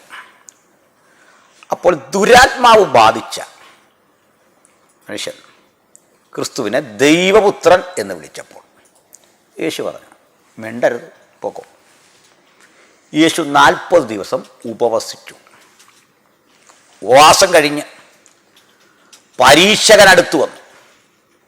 യേശുവിനോടൊരു ചോദ്യം, നീ ദൈവപുത്രൻ എങ്കിൽ കല്ലിനോടപ്പമാകാം. ദൈവപുത്രനെങ്കിൽ കല്ലിനോടപ്പമാകാം. പ്രയോഗം ശ്രദ്ധിക്കണം. യേശുവിൻ്റെ മറുപടി അതിലും മഹത്തരം. മനുഷ്യൻ അപ്പം കൊണ്ടു മാത്രമല്ല. പിശാചിൻ്റെ ചോദ്യം, പരീക്ഷകന്റെ ചോദ്യം, if you are the son of God, നീ ദൈവപുത്രനെങ്കിൽ. യേശുവിൻ്റെ മറുപടി, മനുഷ്യൻ മനുഷ്യൻ അപ്പം കൊണ്ട് മാത്രമല്ല. ദൈവപുത്രൻ എന്ന് അഭിസംബോധന ചെയ്ത ആ ശബ്ദത്തോട് പ്രതികരിച്ചത് മനുഷ്യൻ. വീണ്ടും യേശുവിന് ഒത്തിരി പേരുകളുണ്ട്. ദൈവപുത്രൻ, മനുഷ്യപുത്രൻ, പ്രവാചകൻ, നസ്ര, ഇങ്ങനെയൊക്കെ പേരുകൾ ഒത്തിരി ഉണ്ട്. പക്ഷേ യേശു ഇഷ്ടപ്പെട്ട പേര് മനുഷ്യപുത്രൻ എന്നാണ്. നിർണയിച്ചതുപോലെ മനുഷ്യപുത്രൻ പോകുന്നു സത്യം, അവർ മനുഷ്യപുത്രനെ കാട്ടിക്കൊടുക്കും. മനുഷ്യപുത്രനെ ചുരുക്കത്തിൽ മനുഷ്യപുത്രൻ ഇത് തന്നെ പറയുന്നത്. എന്നാൽ ഒരു ഘട്ടം യേശു ശിഷ്യന്മാരോട് ചോദിച്ചു, ഫിലിപ്പിൻ്റെ കൈസരിയിൽ വെച്ച്, എന്നെപ്പറ്റി പബ്ലിക് എന്താ പറയുന്നത് അറിയോ? അത് ചോദിക്കറിയോ? ജനങ്ങൾ മനുഷ്യപുത്രനെക്കുറിച്ച് എന്തു പറയുന്നു? അപ്പോൾ പറഞ്ഞു, ചിലർ പറഞ്ഞു, നീ സ്നാപകനുണ്ടല്ലോ, തല പോയ ആൾ, അതാ നീ അത് തന്നെയാണ്. അത് തന്നെ വലിയൊരു വിശേഷണമല്ലേ? തങ്ങളുടെ മുമ്പിൽ തല ഛേദിക്കപ്പെട്ട് മരിച്ചടക്കപ്പെട്ട ആൾ ജീവനോടെ നിൽക്കുന്നു എന്ന് ജനം പറഞ്ഞെങ്കിൽ നിസാരമല്ലല്ലോ. ചില പറഞ്ഞു, അതല്ല, നീ ഏലിയാവാണ്. 1800 കൊല്ലം മുമ്പ് അപ്രത്യക്ഷനായ ഏലിയാവാണ് ഈ യൗവനക്കാരൻ എന്ന് പറയുന്നത് നിസാര കാര്യമാണോ? ചില പറഞ്ഞു, നീ ജെറേമിയയാണ്. ചില പറഞ്ഞു, നീ പ്രവാചകന്മാരിൽ ഒരുത്തനാണ്. യേശു ആട്ടുപോക്കും നീട്ടിയില്ല, അവിടെ നിർത്തി. ബട്ട് കൺസേണിങ് യു, നിങ്ങൾ എന്നെ ആരെന്ന് പറയുന്നു? ഒട്ടും സമയം കളയാതെ, ആരോടും ചോദിക്കാതെ, നിങ്ങളെന്ന ബഹുവചനത്തിന് വേണമെങ്കിലൊന്ന് ആലോചിക്കാമല്ലോ, അങ്ങോട്ടും ഇങ്ങോട്ടൊക്കെ ഒന്ന് നോക്കാം. പത്രോസിനെ, അന്ത്രയോസിനെ നോക്കാം, യാക്കോബിനെ നോക്കാം. നമുക്കൊരു ഒറ്റക്കെട്ടാട് നിൽക്കണമല്ലോ. ഒന്നും വിട്ടില്ല. Saint Peter, one of the great apostles, യേശുവിൻ്റെ അനുഗാമികളിൽ കരുത്തൻ, നിശ്ചയദാർഢ്യത്തോടെ പറഞ്ഞു, നീ ജീവനുള്ള ദൈവത്തിൻ്റെ പുത്രനായ ക്രിസ്തു. യേശുവിൻ്റെ തിരിച്ചുള്ള മറുപടി രസാവകാണ്. ബെറിയുഗാന ശിമോൻ, നീ കൃപയുള്ളവൻ. പരിഭാഷ നല്ലത് അങ്ങനെയാണ്. ബെറിയുഗാന ശിമോൻ, നീ കൃപയുള്ളവൻ. ജഡവും രക്തവുമല്ല നിനക്കിത് വെളിപ്പെടുത്തിയത്. കറക്റ്റ് പരിഭാഷ ഞാൻ പറയാം. സ്വർഗസ്ഥനായ എൻ്റെ പിതാവാണ്. അപ്പം ഞങ്ങൾ യേശുവിനെ ദൈവപുത്രൻ എന്ന് കണ്ടതേ ഖുറാൻ്റെ ഔദാര്യത്തിലല്ല, മാഷേ, മുഹമ്മദിൻ്റെ ഔദാര്യത്തിലല്ല. സ്വർഗസ്ഥനായ എൻ്റെ പിതാവ് നിനക്ക് തന്ന വെളിപ്പാടിനാലാണ് നീ എന്നെ റെക്കഗ്നൈസ് ചെയ്തത്. അപ്പോൾ എൻ്റെ കൺവിക്ഷൻ, എൻ്റെ തിരിച്ചറിവ്, ഞാൻ യേശുവിനെ ദൈവപുത്രൻ എന്ന് വിളിക്കുന്നത് ആരെങ്കിലും ആക്കിത്തന്ന അറിവിലല്ല, വിശുദ്ധ തിരുവെഴുത്തിൽ തരുന്ന കൃത്യമായ ദാർശനിക അടിത്തറയിൽ, ദൈവം തരുന്ന വെളിപ്പാടിൻ്റെ അടിത്തറയിൽ, ദൈവപുത്രനെക്കുറിച്ചുള്ള പരിജ്ഞാനത്തിൻ്റെ അടിസ്ഥാനത്തിൽ ക്രൈസ്തവർ ഏറ്റുചൊല്ലുന്ന ശബ്ദമാണ് കർത്താവായ യേശുക്രിസ്തു ദൈവപുത്രൻ എന്ന യാഥാർത്ഥ്യം.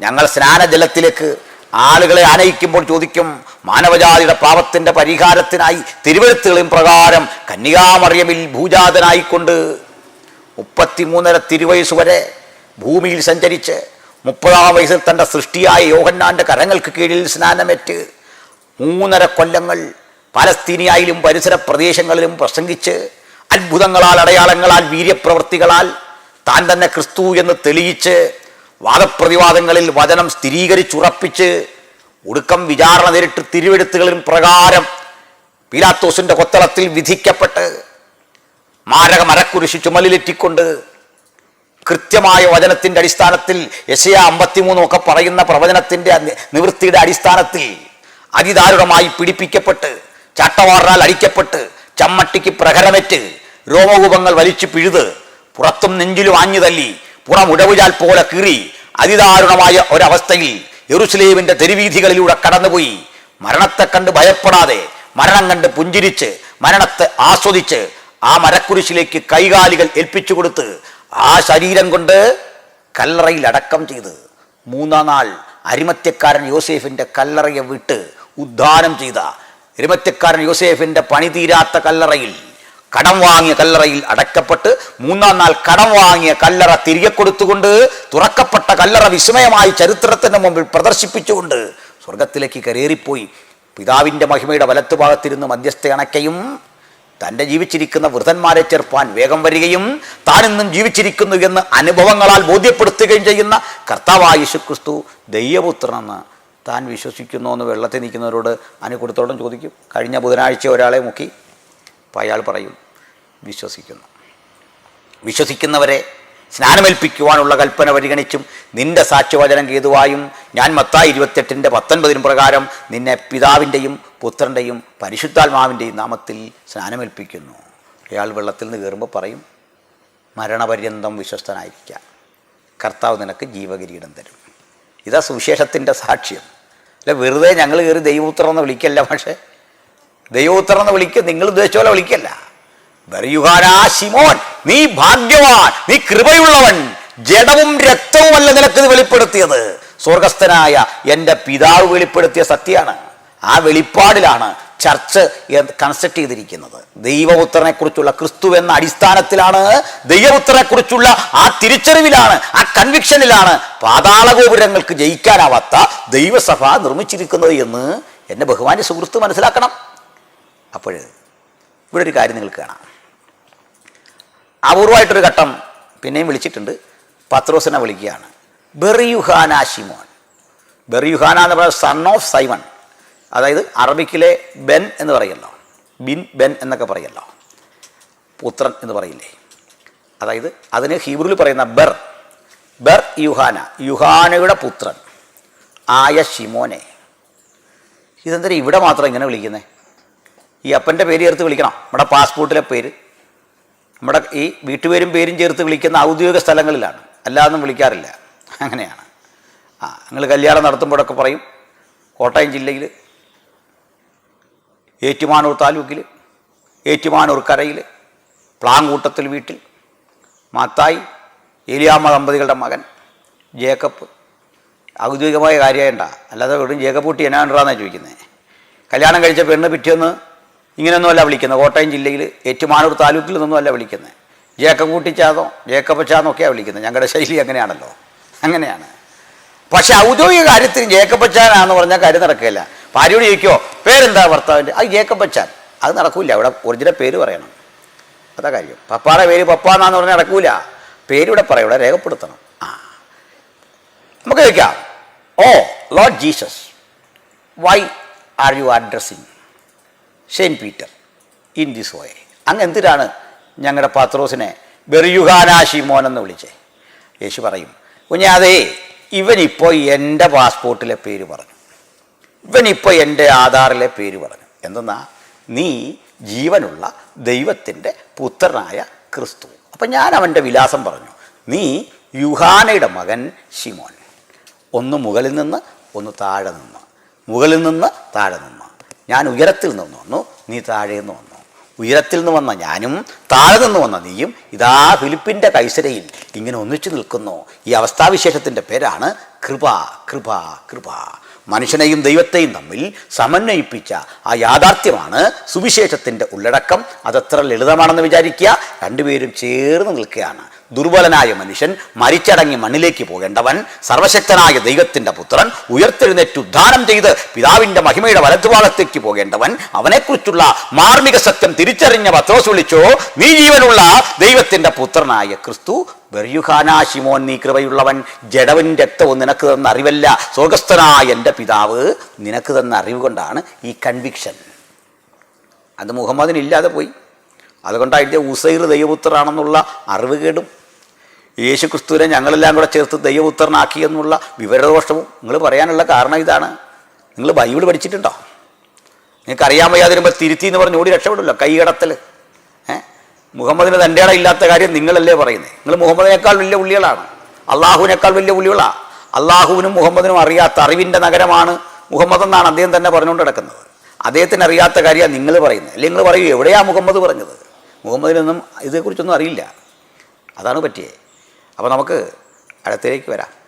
ഈ ദൈവപുത്രനായിരിക്കെ എങ്ങനെയാണ് യേശു ക്രിസ്തു മനുഷ്യപുത്രനാകുന്നത്? അത് പറയാം. ജഡം എടുത്തു വന്നപ്പോൾ യേശു അവതരിപ്പിക്കപ്പെട്ട മനുഷ്യനായിട്ടാണ്. നമ്മൾ ഈ ചിത്രങ്ങളിലൊക്കെ ആളുകൾ വരയ്ക്കുന്ന ഒരു തേജസ്സിൻ്റെ ഒരു പ്രഭാവലമില്ല, അതുപോലും ഇല്ലായിരുന്നു യേശുവിന്. അതൊക്കെ വരയിൽ വന്നു പോയിട്ടുള്ള ചില അതിശോക്തിപരമായ കാര്യങ്ങളാണ്. യേശു അങ്ങനെ തന്നെയാണോ ഇരുന്നതെന്ന് പോലും നമുക്ക് പറയാനായിട്ട് പറ്റില്ല.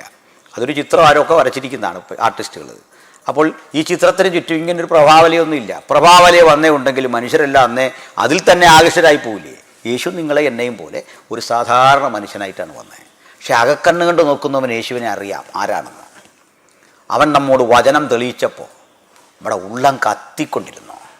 ഉള്ളത്തിൻ്റെ കത്തൽ ഒരു കാര്യം എനിക്കറിയാം. ഞങ്ങൾ ഈ ബൈബിളിൽ നിന്ന് പ്രസംഗിക്കുമ്പോൾ കേൾക്കുന്നവൻ്റെ ഉള്ളം കത്താറുണ്ട്. പലപ്പോഴും തിരിച്ചറിവിലേക്ക് അവർ വരാറുണ്ട്. ഈ സന്ദേശം കേട്ടാൽ മതി. ഈ വചനം ഞങ്ങൾ കൃത്യതയാകുന്ന അളവിൽ അങ്ങോട്ട് പറയുമ്പോൾ ഉള്ളം കത്തുന്നവരുടെ പ്രതികരണം ഞങ്ങൾക്ക് നന്നായിട്ടറിയാം. അവൻ നമ്മോട് വചനം പറയുമ്പോൾ, തന്നെക്കുറിച്ച് തന്നെ തെളിയിക്കുമ്പോൾ ഉള്ളം കത്തിക്കൊണ്ടിരുന്നു. ആ കത്തലാണ്, ആ ജ്വലനമാണ് ഞങ്ങളുടെ ക്രിസ്ത്യാനിത്വത്തിൻ്റെ പ്രകടമായ അടയാളം. അപ്പോൾ യേശുക്രിസ്തു സാധാരണ മനുഷ്യരായിട്ട് വന്നിട്ട് ഇങ്ങനെ പരിചയപ്പെടുത്താനുള്ള കാരണത്തിലേക്ക് വരാം. പ്രിയപ്പെട്ടവരെ, യൂണിഫോമിൽ വരുന്ന ഒരു പോലീസ് ഓഫീസറേക്കാൾ അപകടകാരിയാണ് മഫ്റ്റിയിൽ വരുന്നൊരു പോലീസ്. പഠിച്ച കള്ളനെ പിടിക്കാൻ യൂണിഫോമിലൊന്നും വന്ന കാര്യമില്ല. അവന് രാഷ്ട്രീയ ബന്ധമുണ്ടാവും, വക്കീലിനെ ബന്ധപ്പെടും. അവൻ ചെയ്യേണ്ട മറുകൃതിയെല്ലാം കണ്ടിട്ട് കക്കുന്ന കള്ളന്മാരാണ് ഇവിടെ ഉള്ളത്. മനസ്സിലായില്ലേ? ഇപ്പോൾ തന്നെ പ്രമാദ കേസ് വന്നു കഴിഞ്ഞാൽ അപ്പോഴേ ചാടി വീഴുന്ന ക്രിമിനൽ വക്കീലന്മാരില്ലേ രക്ഷിക്കാൻ വേണ്ടിയിട്ട്. അപ്പോൾ ഞാൻ ഉദാഹരണം പറഞ്ഞു. അപ്പോൾ പഠിച്ച കള്ളന് പോലീസിനെ വലിയ പേടിയൊന്നുമില്ല, ഒരു വിഷയമില്ല. അതിന് പല ഘടകങ്ങളാണ്. പോലീസിൻ്റെ തന്ത്രമൊക്കെ അവനറിയാം. അവരുടെ സ്റ്റാറും തൊപ്പിയും അതുപോലെ തന്നെ ഈ വണ്ടി ഇതെല്ലാം ഇങ്ങനെ ബീക്കൺ ലൈറ്റും ഒക്കെ ഇട്ട് വരിക. ഇതൊന്നും കണ്ട അവനോടത്തൊന്നുമില്ല. അവനങ്ങോട്ടൊന്ന് മാറിയിരിക്കും. സകല കള്ളന്മാരുടെ മുഖത്ത് കള്ളലക്ഷണം പോലീസിന് കണ്ടാൽ അറിയാമെന്നൊക്കെയാണ്. അതൊക്കെ വലിയ കാര്യമൊന്നുമില്ല. ഇൻ്റലിജൻസിനെ ഇങ്ങോട്ട് വഴിതിരിച്ച് വിട്ട പോലീസാണ്. നമ്മുടെ മൻമോഹൻ സിംഗ് പ്രധാനമന്ത്രിയായിരിക്കെ അങ്ങനെ തിരുവനന്തപുരത്തൂടെ വന്ന് വഴിയറിയാതെ അലഞ്ഞെന്നാണ് 2 തവണ.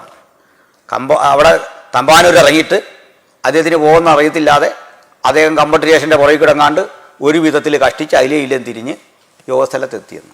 അങ്ങനെ 2 തവണ മൻമോഹൻ സിംഗിനെ വഴിതിരിച്ച് വിട്ട ഇൻ്റലിജൻസാണ് നമ്മുടെ നാട്ടിലുള്ളത്.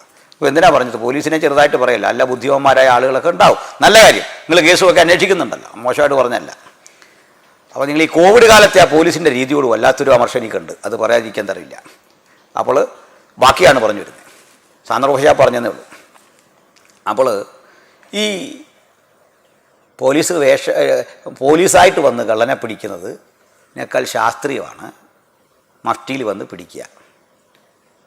യൂണിഫോം ഇല്ലാത്തൊരു പോലീസുകാരൻ കള്ളൻ്റെ അടുത്ത് വന്നു, കള്ളൻ്റെ രീതി നീക്കങ്ങളൊക്കെ അറിഞ്ഞ് കള്ളനെ കണ്ടിട്ട് അവനെ കുരുക്കുന്നൊരു വിദ്യയുണ്ട്. അത് വിജയിച്ചിട്ടുണ്ട് പലപ്പോഴും. ആ രീതി പോലീസ് പോലും കുരുങ്ങിപ്പോവും. നമ്മുടെ ഋഷിരാജ് സിംഗ് വേഷം മാറി വന്ന് അദ്ദേഹം ഉദ്യോഗസ്ഥനായിരിക്കും, സത്യസന്ധനായ ഒരു പോലീസ് ഓഫീസറാണ് അദ്ദേഹം എൻ്റെ നിരീക്ഷണത്തിൽ. അതുകൊണ്ടാണ് അദ്ദേഹത്തിന് ഒത്തിരി പരിഗണന കിട്ടാതെ പോകുന്നത്. മറ്റൊരു സത്യം, അദ്ദേഹം എത്രയോ പേരെ വേഷം മാറി വന്ന് കുരുക്കിയിട്ടുണ്ട്, പോലീസുകാരുടെ കൈക്കൂലിയൊക്കെ പിടിച്ചിട്ടുണ്ട്, സസ്പെൻഷൻ കൊടുത്തിട്ടുണ്ട്. അപ്പോൾ യൂണിഫോമിൽ വരുന്ന മേലധികാരിയേക്കാൾ കരുത്തൻ യൂണിഫോം ഇല്ലാതെ വരുന്ന മേലധികാരിയാണ്. അതല്ലേ വസ്തുത? നമുക്ക് അതിലേക്ക് തന്നെ പോകാം. അപ്പോൾ പിശാചുക്കൾക്ക്, ഇരുട്ടിൻ്റെ ആത്മാക്കൾക്ക്, അന്ധകാര ശക്തികൾക്കൊരു ഭയം യേശുവിനെ കാണുമ്പോൾ. ഇതന്നെയാണോ ഞങ്ങളുടെ തല തകർക്കാൻ വേണ്ടി വന്നവൻ? അപ്പം അവറ്റകളുടെ ഈ സംശയത്തിൻ്റെ മുമ്പിൽ അവർ വിളിക്കും ദൈവപുത്ര. അപ്പോഴൊക്കെ പറയും മനുഷ്യൻ. മനുഷ്യൻ. ഇത് ക്രൂശ് വരെ നടന്നു ഈ സംഭവം. ക്രൂശിൽ കിടന്ന കള്ളൻ പറഞ്ഞു, if you are the son of God, നീ ദൈവപുത്രനെങ്കിൽ ക്രൂശിൽ നിറങ്ങ. യേശുവിൻ്റെ 33 വയസ്സിൽ അവസാന 3.5 കൊല്ലങ്ങൾ ദൈവപുത്രനോ ദൈവപുത്രനോ ദൈവപുത്രനോ ഈ ചോദ്യം വന്നുകൊണ്ടിരുന്നു. യേശു അപ്പോഴൊക്കെ പറഞ്ഞു മനുഷ്യൻ. മനുഷ്യനായതുകൊണ്ട് മരിച്ചു, മനുഷ്യനായതുകൊണ്ട് ഭക്ഷിച്ചു, മനുഷ്യനായതുകൊണ്ട് കുളിച്ചു, ദിനകൃത്യങ്ങളൊക്കെ ചെയ്തു. ഗെത്സമനയിൽ കരഞ്ഞു. ഗെത്സമനയിൽ കരഞ്ഞിട്ട്, ഗെത്സമനയിൽ കരഞ്ഞവനെ നിങ്ങൾ കാണാറുണ്ട്. വേദനയുടെ ആധിക്യം, പീഡയുടെ ആധിക്യം ജീവിതത്തിലേക്ക് വരാൻ പോകുന്നു. ശിഷ്യഗണങ്ങൾ വിട്ടുപോകാൻ തുടങ്ങുന്നു, പതറാൻ തുടങ്ങുന്നു. ആ പരീക്ഷണത്തിൻ്റെ തീവ്രതയിൽ മനുഷ്യപുത്രനായ ക്രിസ്തു വേദനിക്കുന്നത് കണ്ട് വിമർശിക്കുന്നവരുണ്ട്. സന്തോഷമുള്ളൂ ഞങ്ങൾക്ക്. പക്ഷെ അതിനപ്പുറത്തൊരു കാര്യമുണ്ട്. ഈ വേദനിച്ചവൻ പടയാളികളെ കൊണ്ട് ഓടിപ്പോയില്ല. പന്തം ജ്വലിപ്പിച്ച് കുന്തം കയ്യിലെന്തി ഗെത്സമനയുടെ തോട്ടം വളഞ്ഞ് പുറത്തു കിടക്കാനുള്ള പഴുതുകൾ അടച്ച് ആയുധധാരികളായി, ചങ്ങല ധരിപ്പിക്കാൻ കരുത്തരായി, ശക്തരായി തൊട്ടുമുമ്പ് നിൽക്കുന്ന വലിയ റോമൻ സേനയെ കണ്ടിട്ട് ചങ്കുറപ്പോടുകൂടി ഞങ്ങളുടെ ക്രിസ്തു ചോദിച്ചു, നിങ്ങൾ ആരെ തിരയുന്നു? ഇത് പ്രതിയെ പിടിക്കാൻ വന്നിരിക്കുക. ഏത് പ്രതിക്കുണ്ട് ഈ ചങ്കുറപ്പ്? അതാ പ്രാർത്ഥന മുറിയിൽ കരഞ്ഞവൻ്റെ ധൈര്യമാണ് ഞങ്ങളെ യേശു കാട്ടിത്തന്ന് പഠിപ്പിക്കുക. പ്രാർത്ഥനയുടെ മുറിയിൽ മുഴങ്കാലിൽ നിന്ന് കരഞ്ഞുകൊള്ളൂ. ഒരു സൈന്യം പാളയമിറങ്ങിയാലും ഭയപ്പെടാത്ത ആർജവം ക്രിസ്ത്യാനിത്വത്തിൻ്റെ ശക്തിയാ. ഒരു സൈന്യം പാളയമിറങ്ങട്ടെ, പതറൂല. കാരണം അടിപതറാത്ത കരുത്ത് ഞങ്ങൾക്ക് ക്രിസ്തു കാട്ടിത്തന്നു. ആത്മസംയമനത്തിൻ്റെ. നിങ്ങളോടൊക്കെ സംസാരിക്കുമ്പോൾ ആത്മസംയമനം കിട്ടുന്നത് ആത്മനിറവുള്ളത് കൊണ്ടാണ്, പരിശുദ്ധാത്മാവുള്ളത് കൊണ്ടാണ്. നിങ്ങളാരെ തിരയുന്നു? നസ്രായനായ യേശുവിനെ. അത് ഞാനാകുന്നു. എന്നെ ബന്ധിക്കുക, ഇവരെ വിട്ടയക്കുക. ഇതാ ക്രിസ്തുമാർഗം. മനസ്സിലായോ? എന്നെ ബന്ധിക്കുക, ഇവരെ വിട്ടയക്കുക. സ്വാതന്ത്ര്യത്തിനായി ക്രിസ്തു നമ്മെ സ്വതന്ത്രരാക്കി. ഗലാത്യർ 6:1. അടിമതത്തിൽ കുടുങ്ങരുത്. സ്വന്തം അണികളെ ഹൂറിമാരെ കാട്ടി, സ്വർഗം കാട്ടി, 90 അടി പൊക്കമുള്ള സുന്ദരി സ്ത്രീകളിവിടെ ഉണ്ടെന്നും അവർക്ക് തടിച്ചു കൊഴുത്ത ശരീരാവയവങ്ങളുണ്ടെന്നും അവരെ കാട്ടി ആകർഷിപ്പിച്ച് മരണത്തിൻ്റെ മുഖത്തേക്ക് അടുത്ത് വിടുന്നവനല്ല ഞങ്ങളുടെ ക്രിസ്തു. ഞങ്ങളൊക്കെ മരിച്ചിട്ടുണ്ട്. ഞങ്ങൾ മരിച്ചു എന്ന് പറഞ്ഞാൽ ഞങ്ങളുടെ പൂർവികർ മരിച്ചിട്ടുണ്ട് യേശുവിന് വേണ്ടി. അത് സ്വർഗത്തിൽ സ്ത്രീകളെ കിട്ടുമെന്ന് ഓർത്തല്ല, സ്വർഗത്തിൻ്റെ സുഖലോലുപത ഓർത്തല്ല. ക്രിസ്തുവിൻ്റെ സ്നേഹം ഞങ്ങളെ നിർബന്ധിക്കുന്നു. നിങ്ങൾക്കെതിരെയൊക്കെ പ്രസംഗിക്കുമ്പോൾ ഞങ്ങളുടെ ജീവിതത്തിന് സുരക്ഷിതത്വം ഇല്ലെന്നറിയാം ഭൂമിയിൽ. ഞങ്ങളൊക്കെ നാളെ ഇത്തരത്തിലുള്ള ജിഹാദികളുടെ വാളിനിരയാകുമെന്നുള്ള ഉറപ്പുണ്ട്. ആ ഉറപ്പുള്ളപ്പോഴും ഞങ്ങൾക്ക് ഭയമൊന്നുമില്ല സുഹൃത്തെ. കാരണം ഭയക്കാൻ ഞങ്ങൾക്ക് അധികാരമില്ല, അവകാശമില്ല. ഞങ്ങൾക്ക് ഭയമില്ലാത്തതിൻ്റെ കാരണം ഒന്നിനെയും ഭയപ്പെടാത്തവൻ ഞങ്ങളുടെ ഗുരുവാണ്. അത് മരണത്തിന് കാഠിന്യമില്ലാഞ്ഞിട്ടോ വാളിന് വീര്യമില്ലാഞ്ഞിട്ടോ നിങ്ങൾക്ക് കോപമില്ലാഞ്ഞിട്ടോ അല്ല, മറിച്ച് ഞങ്ങളത് എൻജോയ് ചെയ്യുന്നവരാണ്. അതാണ് പറഞ്ഞു വരുന്നത്. തൻ്റെ അണികളെ വിട്ടയച്ചിട്ട് ഞാനാ ബന്ധിച്ചു. രാത്രി കൊണ്ടുപോയി പുരോഹിതന്മാരുടെ വീട്ടിൽ അന്നാസും കയ്യഭാവം മാറി മാറി വിധിച്ചു. മതകോടതിയിൽ സന്നിധി കുറ്റം കാണുന്നില്ല. എങ്കിലും ഉറപ്പിച്ച സ്ഥിതിക്ക് മുമ്പ് പറഞ്ഞ പോലെ പോലീസ് പിടിച്ചാലൊരു ഫൈൻ അവൻ ഉറപ്പാണ്. അതിനെന്തെങ്കിലും ഒരു കാരണം കണ്ടുപിടിക്കും, എന്തെങ്കിലും ഒരു കാരണം. എങ്ങനെയാ? അപ്പോൾ അവിടെ നോക്കിയിട്ട് കാര്യമില്ല. തിരിച്ച് പീലാത്തോസിൻ്റെ അടുത്ത്. പീലാത്തോസ് അടിപൊളി വിശകലനം ചെയ്തു. എന്തെങ്കിലും ഒരു കുറ്റം. എന്നിട്ട് ഇവന് ഞാനൊരു കുറ്റവും കാണുന്നില്ല, അങ്ങനെ പോട്ടെ. പക്ഷേ ഒടുവിൽ വിധി പക്ഷേ എതിരായി. കുറ്റം കാണാത്തവനെ ക്രൂശിച്ച ചരിത്ര വിധിയാണത്. ജനവികാരം പരിഗണിച്ച് ക്രൂശിക്കുക. യേശുവിനെ ക്രൂശിക്കാൻ ഉത്തരവിട്ടു. ക്രൂശ് മുമ്പിൽ വരുന്നു എന്നോർത്ത് ഭയമൊന്നുമില്ല. അടികൊണ്ട തിണ്ടുത്ത പാടുകൾ, ധാരധാരയായി ഒഴുകുന്ന ചോര, അതിഭീകരമായ പീഡനപർവം. ഇതിനു ശേഷം മരക്കുരിശ് തോളിലെന്തിക്കൊണ്ട് ഗോൽഗൊഥ വരെയുള്ള യാത്ര. ഗോൽഗൊഥയിലെ ദാരുണമായ ക്രൂശ് മരണം. ഈ ക്രൂശ് മരണശേഷം എന്താ പറ്റിയെന്നറിയണ്ടേ? അതൊന്നും പല അറിയാതെയുള്ള വിമർശനം ബാലുശ്ശേരിയും മുസ്ലിം സുഹൃത്തുക്കളും നടത്തുന്നുണ്ട്. എന്താ പറ്റിയെന്ന് ബൈബിളിൽ കൃത്യമുണ്ട്. എൻ്റെ ആത്മാവിനെ നിന്റെ കരങ്ങളിൽ ഏൽപ്പിക്കുന്നു. തുടക്കം പറയുന്നത് 7 മൊഴികളിൽ, തിരുമൊഴികളിൽ ഏറ്റവും പ്രധാനമുണ്ട്, എന്നെ കൈവിട്ടതെന്ത്? അലറിക്കരയുന്ന മനുഷ്യനെ കാണാം. കൈവിട്ടു, പിതാവ് കൈവിട്ടു. കാരണം വെറുതെ അല്ല. യെശയ്യാ 53:10 അവനെ തകർത്ത് കളവാൻ യഹോവയ്ക്ക് ഇഷ്ടം തോന്നി.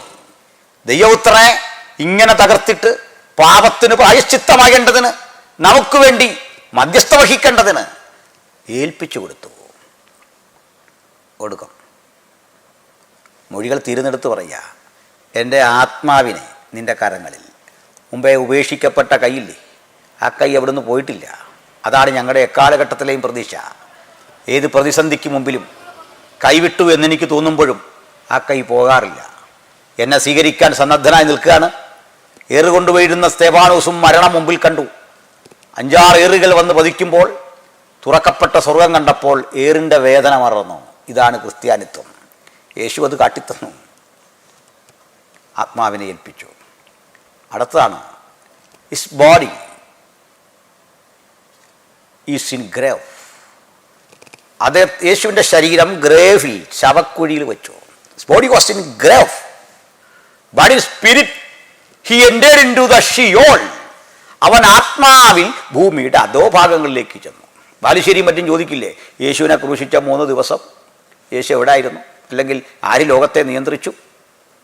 ട്രിനിറ്റേറിയന്മാർക്ക് കൃത്യ ഉത്തരവുണ്ട് സാർ. എന്ത് പറ്റി? His body was in grave but his spirit he entered into the Sheol. അവൻ ആത്മാവിൽ ഭൂമിയുടെ അധോഭാഗങ്ങളിലേക്ക് ചെന്നു. തടവിലുള്ള ആത്മാക്കളോട് സുവിശേഷം പറഞ്ഞു. എന്തു സുവിശേഷ പറഞ്ഞെന്നറിയണ്ടേ? മരണത്തെ, പാപത്തെ, എല്ലാ ഇരുട്ടിൻ്റെ ശക്തികളെയും ഇടിച്ച് തോൽപ്പിച്ച് ഞാൻ ജയം പ്രാപിച്ചിരിക്കുന്നു. ഈ ആത്മാക്കളെയുമായിട്ടാണ് യേശു ഉയർക്കുന്നത്. ഈ സ്ഥലത്ത് പോകുന്നതിനെക്കുറിച്ചാണ് കള്ളനോട് പറഞ്ഞത്, today you will be with me in paradise. ഇന്ന് നീ എന്നോടുകൂടെ പാരദീസയിലായിരിക്കും. ഇവിടുന്ന് ഉയർത്തെഴുന്നേറ്റു. ആ ഉയർത്തെഴുന്നേറ്റവൻ ശിഷ്യഗണങ്ങൾക്ക് പ്രത്യക്ഷനായി. ശിഷ്യഗണങ്ങളെ ബോധ്യപ്പെടുത്തി കൊടുത്തു. അവരെ ബോധ്യപ്പെടുത്തിയാൽ മതി യേശുവിന്. അല്ല, പീലാത്തോസിൻ്റെ അടുത്ത് പ്രത്യക്ഷനായിട്ട് പോയിട്ടില്ല. അവരെയൊന്നും ബോധ്യപ്പെടുത്തിയിട്ടില്ല. കാരണം ജഡരക്തങ്ങളല്ല മനസ്സിലാക്കേണ്ടത്. എൻ്റെ ആടുകൾ എൻ്റെ ശബ്ദം കേൾക്കും. അവർ ഒരാൾ പോലും പറഞ്ഞില്ലല്ലോ ഇതൊക്കെ കള്ളവാ, അങ്ങനൊരു സംഭവം ഉണ്ടായില്ല. 11 പേര് ജീവിച്ചിരിപ്പുണ്ടല്ലോ. 11 പേര് ഒരുപോലെ കള്ളം പറയേണ്ട കാര്യമുണ്ടോ? മാത്രമല്ല, അന്ന് രാജകീയ മതമായി നിലകൊള്ളുന്ന റോമൻ മതമുണ്ട്, എതിർക്കുന്ന യഹൂദന്മാരുണ്ട്. അനാവശ്യമായി തലയുയർത്താൻ ക്രിസ്ത്യാനികൾക്ക് അധികാരാവകാശമില്ലാത്ത കാലത്ത് ക്രിസ്ത്യാനിത്വത്തെ ഉന്മൂലനം ചെയ്യാൻ സടകുടം ചെരുന്നേറ്റ ചക്രവർത്തിമാരുടെ മുമ്പിലാ ഞങ്ങൾ ഈ സാക്ഷ്യം ഉയർത്തിപ്പിടിച്ചത്. ഒരു സ്ത്രീയുടെ മുമ്പിൽ മരണഭീതി കൊണ്ട് യേശുവിനെ 3 വട്ടം തള്ളിപ്പറഞ്ഞ പത്രോസുണ്ട്. കഷ്ടിച്ചേ അവിടുന്ന് 50 ദിവസം കഴിഞ്ഞു. After the 50 days on the day of Pentecost നാളിൽ യേശുവിൻ്റെ അനുഗാമികളുടെ കൂട്ടം ഔദ്യോഗികമായി വിളംബരം ചെയ്യപ്പെട്ട, ചർച്ച് ഇനാഗുറേറ്റ് ചെയ്യപ്പെട്ട ആ ദിവസം ഈ പത്രോസിനെ നിങ്ങൾ കണ്ടോ? പഴയ പത്രോസല്ല. റോമൻ ആയുധധാരികളായ, കവചധാരികളായ പടയാളികളുടെ ഭീഷണി നിൽക്കുന്നു. റോമൻ സർവാധിപത്യത്തിൻ്റെ വിളംബരം നിൽക്കുന്നു. യഹൂദമത പരീക്ഷകളുടെ ഭീഷണി നിൽക്കുന്നു. പക്ഷേ ഒറ്റക്കൊരുത്തനൊരു പത്രോസ് നിവരെ നിന്നുകൊണ്ടേ ഒരു പ്രസംഗം, നിങ്ങൾ ക്രൂശിച്ച ഈ യേശുവിനെ ദൈവം ഉയർപ്പിച്ചു എന്നതിന് ഞങ്ങൾ സാക്ഷികൾ. ഈ ചങ്കുറപ്പ ക്രിസ്ത്യാനിത്വത്തിൻ്റെ ശക്തി. ഇത് ഞങ്ങൾ ലോകത്തോട് പറയാറുണ്ട്. അത് വെറുതെ പറയല്ല, അത് പറഞ്ഞ് ഞാൻ അവസാനിപ്പിക്കാം. നിങ്ങൾ എന്നോട് ചോദിക്കാനെ കൊടുത്തോട്ടം കണ്ടിട്ടുണ്ടോ യേശു ഉയർത്തായിട്ട്? ഞാൻ പറയും ഞാൻ കണ്ടിട്ടില്ല. ഞാനത് മാത്രമല്ല, ഞാൻ ബൈബിളിൽ പറയുന്ന ഒരു കാര്യവും കണ്ടിട്ടുള്ള ആളല്ല. കടൽ മീതെ യേശു നടക്കുന്ന കണ്ടുണ്ടോ? ഞാൻ കണ്ടിട്ടില്ല. പത്രോസിൻ്റെ അമ്മാവിയമ്മയെ സൗഖ്യമാക്കി നീ കണ്ടിട്ടുണ്ടോ? ഞങ്ങളാരും കണ്ടിട്ടൊന്നുമില്ല. 5 അപ്പം കൊണ്ട് 5000 പേരെ ഇല്ലെന്ന് ഞങ്ങൾ കണ്ടിട്ടൊന്നുമില്ല. ഈ കണ്ടവർക്കൊക്കെ എന്ത് ഭവിച്ചു എന്ന് കൊടുത്തോട്ടം പറയാം. അവർ പലരും പേടി വന്നപ്പോഴേ, അവർ പലരും പ്രാണം പോകുന്ന ഓർത്തപ്പോഴേ ഭയപ്പെട്ടിരുന്നു, മാറി. അവരിൽ പലരും ഒരുവൻ തള്ളിപ്പറഞ്ഞു. ഒരാൾ പറഞ്ഞു, നീ ഉയർത്തുമെന്ന് ഞാൻ വിശ്വസിക്കണമെങ്കിലേ എനിക്ക് ആ ശരീരം സ്പർശിക്കണം. പക്ഷെ ഇതൊന്നും കാണാത്ത അനുകൊടുത്തോട്ടം, ഇതൊന്നും കാണാത്ത കോടിക്കണക്കിന് ക്രൈസ്തവൻ ഒറ്റ വാക്കിൽ പറയും, ലെവലേശം ഞങ്ങൾക്കതിൽ സംശയമില്ല, ഒരൽപ്പം സംശയം പോലുമില്ല ആ പ്രവൃത്തിയിൽ. താങ്കൾ ചോദിക്കൂ, അൽക്കൊടുത്തോട്ടം താങ്കൾ എന്തുകൊണ്ട് വിശ്വസിക്കുന്നു? പറയാം. ക്രിസ്തു ഞങ്ങൾക്ക് കേവലം തത്വമല്ല സാർ, അത് ബൈബിളിലെ അക്ഷരങ്ങളിലൂടെ മാത്രം ഞങ്ങൾ കണ്ടറിഞ്ഞ കാര്യമല്ല, അത് പാരമ്പര്യങ്ങളിലൂടെ, ഓറൽ ട്രഡീഷനിലൂടെ, വായ്മൊഴി വാക്കുകളിലൂടെ കേട്ടറിഞ്ഞ ഓർമ്മപ്പെടുത്തലല്ല. ക്രിസ്തു നിരന്തര വാസമാണ് ഞങ്ങളുടേത്. ക്രിസ്തു മിസ്റ്റിക്കൽ യൂണിയനാണ് ഞങ്ങൾക്ക്. ക്രിസ്തു സാന്നിധ്യം ഞങ്ങൾക്ക് ജീവിതചര്യയാണ്. ആ ക്രിസ്തുവിനെ ഞാൻ ഇപ്പോഴും അറിയുന്നു. ഇത് കേൾക്കുന്ന നിങ്ങൾക്കും അവിടുത്തെ സാന്നിധ്യം അറിയാൻ സാധിക്കും. ക്രിസ്തു എനിക്ക് പ്രണയമാണ്. ക്രിസ്തു എനിക്ക് ആലിംഗനബന്ധമായ അനുരാഗമാണ്. ക്രിസ്തുവിനോടുള്ള എൻ്റെ വിലമതിക്കാനാവാത്ത ആ സ്നേഹം, നിഷ്കളങ്കയിൽ അധിഷ്ഠിതമായൊരു സ്നേഹം, വ്യത്യസ്ത ആംഗിളിൽ അവനെ സ്നേഹിക്കുന്നത്. ചിലപ്പോഴൊക്കെ ഞങ്ങൾ അവൻ്റെ ദാസന്മാർ എന്നതിൽ സന്തോഷിക്കും. അവൻ്റെ ദാസൻ എന്നുള്ള വിനീത വിധേയത്വം കൊണ്ട് ആ പാദമൊന്ന് കഴുകാൻ പറ്റിയിരുന്നെങ്കിൽ എന്നിങ്ങനെ ആഗ്രഹിക്കും. ചിലപ്പോഴൊക്കെ ഞങ്ങൾക്ക് അവൻ്റെ മക്കളെന്ന അധികാരം കിട്ടും. ആ അധികാരം ഉപയോഗിച്ച് അവനിലൂടെ ഞങ്ങൾ പിതാവിനെ കാണും. ചിലപ്പോഴൊക്കെ കാന്ത എന്ന ബോധ്യത്തിൽ, അത് മുസ്ലിം സങ്കല്പം പോലെയൊന്നുമല്ല, ക്രിസ്തുവിൽ സ്ത്രീയും പുരുഷനും ഇല്ല. കാന്ത എന്നത് സ്നേഹത്തിൻ്റെ മൂർത്തിമത് ഭാവത്തെ ദ്യോതിപ്പിക്കുന്ന പ്രയോഗമാണ്, അലങ്കാരമാണത്, അക്ഷരാർത്ഥമല്ല. ദൈവത്തിൻ്റെ കൃഷി എന്ന് തൻ്റെ മക്കളെ വിളിച്ചിട്ടുണ്ട്. ദൈവത്തിൻ്റെ ഗൃഹനിർമ്മാണം, ഗൃഹത്തോട് ബന്ധപ്പെടുത്തി, മണവാട്ടിയോട് ബന്ധപ്പെടുത്തി, അത്ലറ്റിക് സംവിധാനങ്ങൾ എന്നുള്ള ഉദാഹരണങ്ങളെ ബന്ധപ്പെടുത്തി ഒക്കെ തന്നെ ഈ ബന്ധത്തെ ദൃഢീകരിച്ചിട്ടുണ്ട്. അല്ലാതെ അക്ഷരാർത്ഥത്തിൽ പോയിട്ട് ഹൂറിമാരോടൊത്തുള്ള ജീവിതമൊന്നുമല്ല ഞങ്ങൾക്ക് സ്വർഗത്തിൽ. പാലിശ്ശേരിയൊക്കെ അങ്ങനെയാണ് പറഞ്ഞു പിടിപ്പിക്കുന്നത്. 10 കന്യകയെ ഒരു മണവാളനും. അറിയില്ലാത്ത കാര്യം പറയണോ പാലിശ്ശേരി? ചിലതിനൊന്നും മറുപടി പോലും പറയാൻ കൊള്ളില്ല, എങ്കിലും ഞങ്ങൾ പറഞ്ഞുതരാം. അപ്പോൾ പറഞ്ഞത്, ഞങ്ങൾക്ക് യേശുവിനെ സംശയമില്ല. അവിടുത്തെ സ്നേഹബന്ധത്തിൽ ഞങ്ങൾക്കൊരാശങ്കയില്ല.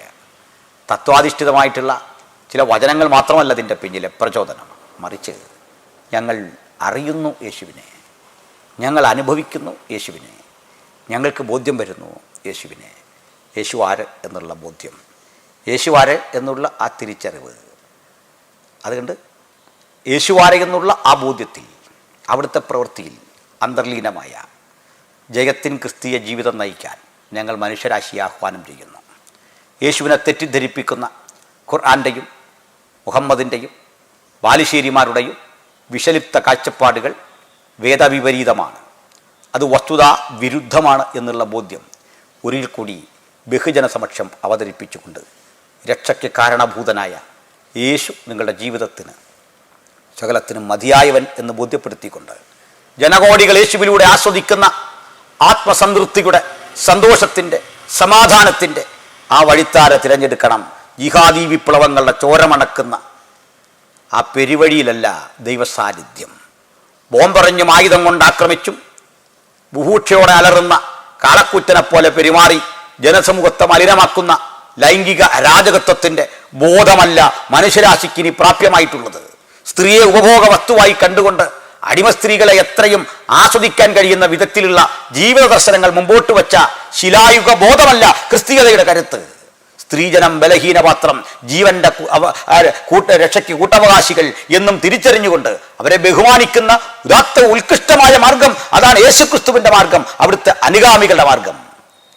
അതുകൊണ്ട് ആയുധത്തിൻ്റെ ഏറ്റുമുട്ടലില്ലാത്ത, അക്രമത്തിൻ്റെ ആഹ്വാനമില്ലാത്ത, അനാചാരത്തിൻ്റെ സൂചനയില്ലാത്ത, തെറ്റായ ദർശനങ്ങളുടെ നിയോഗമില്ലാത്ത, സത്യസന്ധമായ, വഴിയും സത്യവും ജീവനുമായ ആത്യന്തികനായ ദൈവപുത്രൻ്റെ പാതാരബിന്ദങ്ങളിൽ നിങ്ങൾ അഭയം തേടൂ.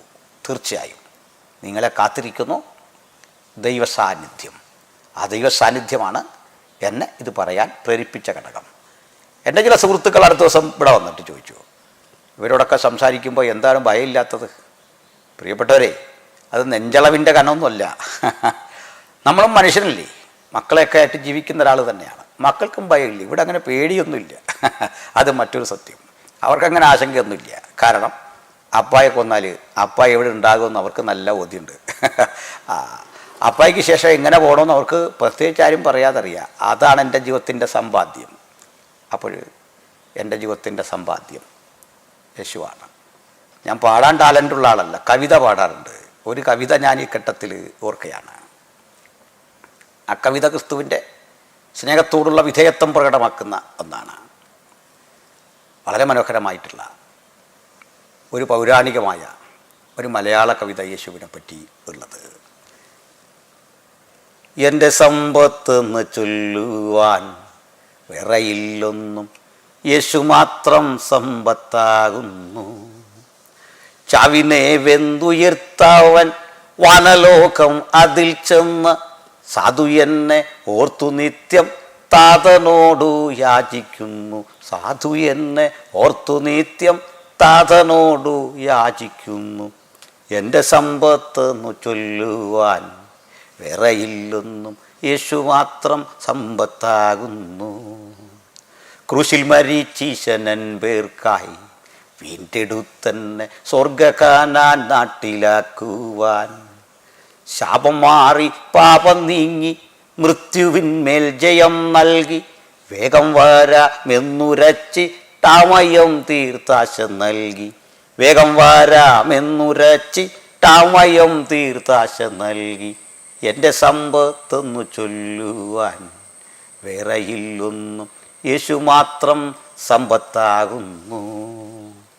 കുഞ്ഞാടാകും എൻ്റെ പ്രിയൻ്റെ സിയോൻ പുരിയിൽ ചെന്നു ചേരാൻ ഭാഗ്യമുണ്ടെങ്കിൽ.